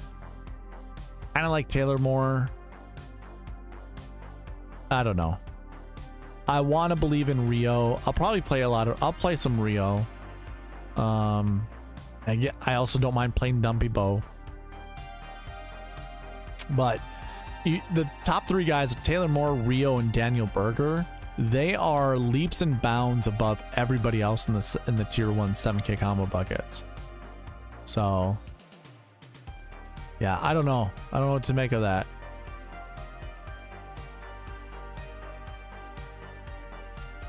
Again, 7K combo buckets is free. Ooh, first yawn of the night. First yawn on stream in a long time. Getting tired. Damn. All right, so Ryan Henson wants Finau, Hadwin, and Bryce Garnett. I'm gonna go ahead and timestamp his, and then we're gonna get to building lineups and then end the stream. We're gonna keep it shorter than usual.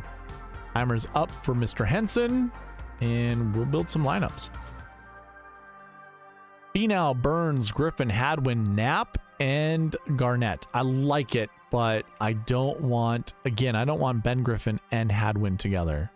Not as much as we're seeing them, so I'm gonna try this again. But we got Burns up there to go with those other guys. Okay. Hadwin, Mac Hughes, Knapp, and Garnett. Yep, I like it. I like it a lot, actually. We're gonna go ahead and color that one red. I like it a lot. Knapp will get the boot here.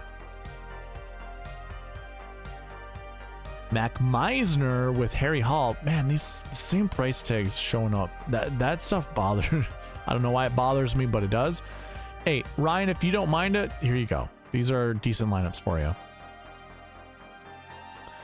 Finau, Burns, Hadwin, Kitayama, Dylan Wu, Garnett. That's fine. Not something I absolutely love, but whatever. It is what it is.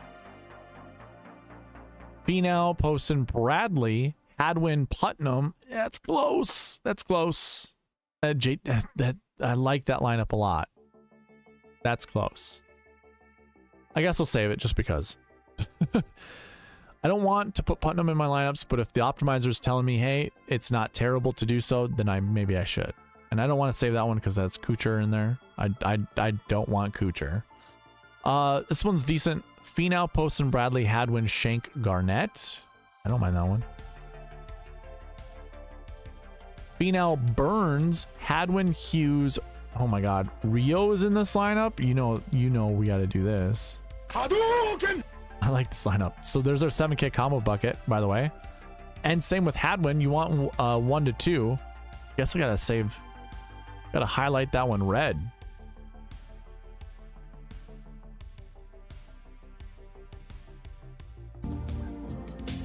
Never seen you looking so lovely as you did tonight. Finau, Poston, Dunlap, Hadwin, Chan, Kim, Bryce, Garnett. That's fine. That one's fine. I like Chan Kim. Mac Meisner. Do we think Dunlap is just going to show up and just ball out? I think that if I see, okay. Enrico Hoey. Okay, so we're getting a good like core for Ryan to build lineups with. Ben Silverman. I don't mind that. This is pretty solid. I think I might bring a lot of those guys back. Max Grazerman. Yep. This could be the sweet spot. Riston Lawrence, sure. Justin Suh. Sure. That's with Sammy Burns. Sammy Biscuits. I know the timer's up, but I just want to see what some of these guys are. Okay. So I'm going to go ahead. I'm going to take out Nick Dunlap. And I want to see if a lot of these guys will be chosen again.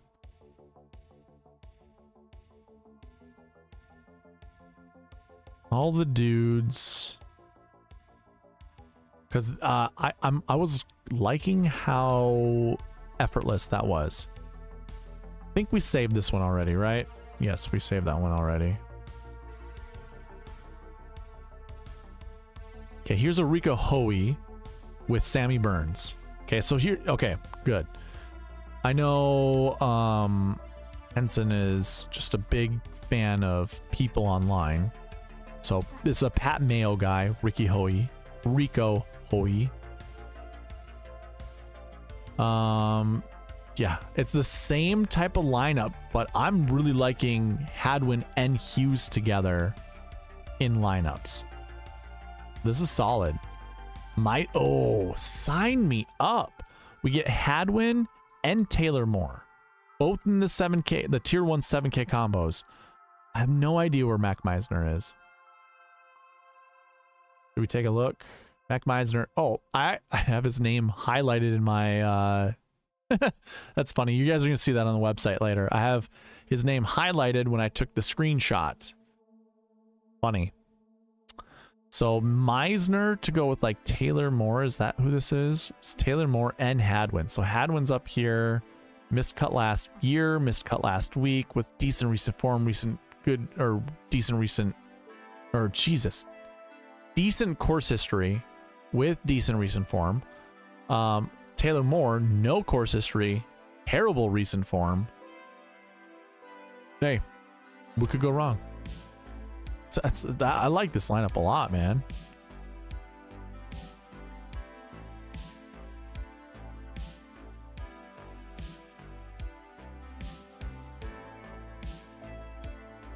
I'm gonna just let this ride, because if we hit the sweet spot, I want to continue building lineups that just make sense. Michael Thorbjornsen with Andrew Novak. Yeah, sign me. That's an even sexier lineup. This one's gonna get the old black and red treatment. That's how much I like that lineup. Wow. I should just leave it there. I don't need to build anymore. Of course, we get a Grazerman lineup, of course. I'm probably gonna throw these in lineups. In my own lineups. Poston, Brat, yep. Don't mind that. Aiden Springer, sure. All these lineups have extreme upside to them. Toasty, why not? He kind of sucked recently, but sure, why not? I'm gonna take down the timer. Thriston, of course. So, okay. I'm gonna review these last couple lineups because these were pretty good. Kevin Doherty, I'm a sucker for Doherty. Let's put it that way. And we get Clanton in this lineup. Okay, like sometimes I get this when I'm building lineups for a shot like Harden, where I start building lineups that I absolutely adore. I have no idea who Ben James is, but sure, we'll save it.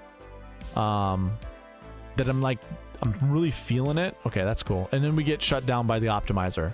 107 lineups, that's fine. I'm gonna review those last ones though. So when did we start? It was Finau, Hadwin, and Garnett. So right here, I think, is where we started. So I'm going to actually save this to here. And then let's go ahead and delete that one. So these last lineups that I built for Ryan Henson. I'll scroll over a little bit. There we go. So it was Tony Finau, Adam Hadwin. So Adam Hadwin's going to be in all over the place, kind of.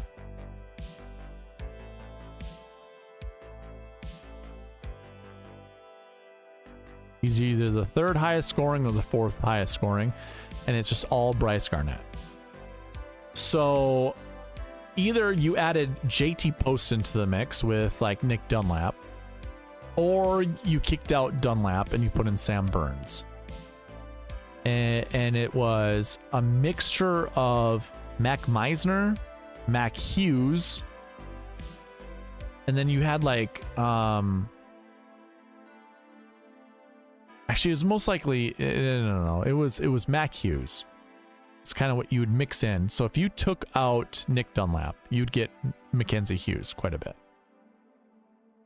Now it's kind of your glue piece. Otherwise, you had like that was like Sam Burns, Mac Hughes, or it was JT Poston and Keegan Bradley, which are all. I mean, that's fine. Poston and Bradley, I like a lot. Like this week, this like Tony Finau, Poston, Bradley. I would probably build combinations with those golfers all like that. That's probably what my live stream tomorrow is going to be. Like I can see myself building that combination of golfers, because JT Poston, I think, is the second rated golfer in my model, which it's whatever, not that big of a deal, but I don't mind JT Poston this golf course. It's going to be a putting contest. JT Poston's really good. He's going to eat these greens live. I'd be really surprised if he putted really like poorly at this tournament. Nick Dunlap, I don't know what's going to happen with him winning the Barracuda Championship, but I'm not afraid of playing a champion from the week before. Sam Burns, I'm gonna have as much exposure to Sam Burns as I can stomach. I don't know what last week's result is going to do to his motivation this week, but he's such a good player. Why not have some of him? And it's two 10K golfers, which we've seen in the past GPP winning lineups. But Poston, Keegan Bradley has a lot of upside, and then when you mix them up with, I guess, the ones that I see there, that's Alejandro Trosti, Springer, and Riley. I'm not big on those guys. I obviously like the Thorbjornsen and Novak lineup, but Meisner and Taylor Moore, these are all with Sam Burns, so maybe I just like the Sam Burns combos. And then you also get Mac Hughes in there with Burnsy, and it's pretty decent. Silverman, Hoey, those are pretty good lineups. I like them. So these last couple lines, how many did I build? 20? 23. 23 lineups. Pretty solid. I like it. Okay. That is going to be it for me tonight. Does anyone have any questions before I leave? Or anybody want to talk about anything in specific before I leave? I got 12 viewers still watching. 20 likes. We didn't hit our 25 like goal, which, if you didn't know, I was gonna gift a membership to somebody if we did it during the live stream.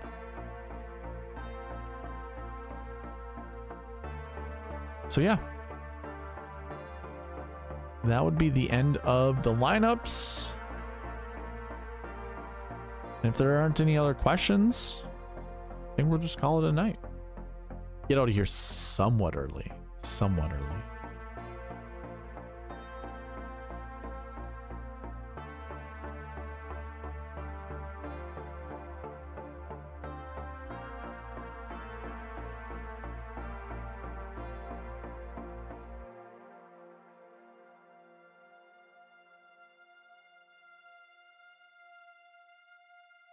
Okay.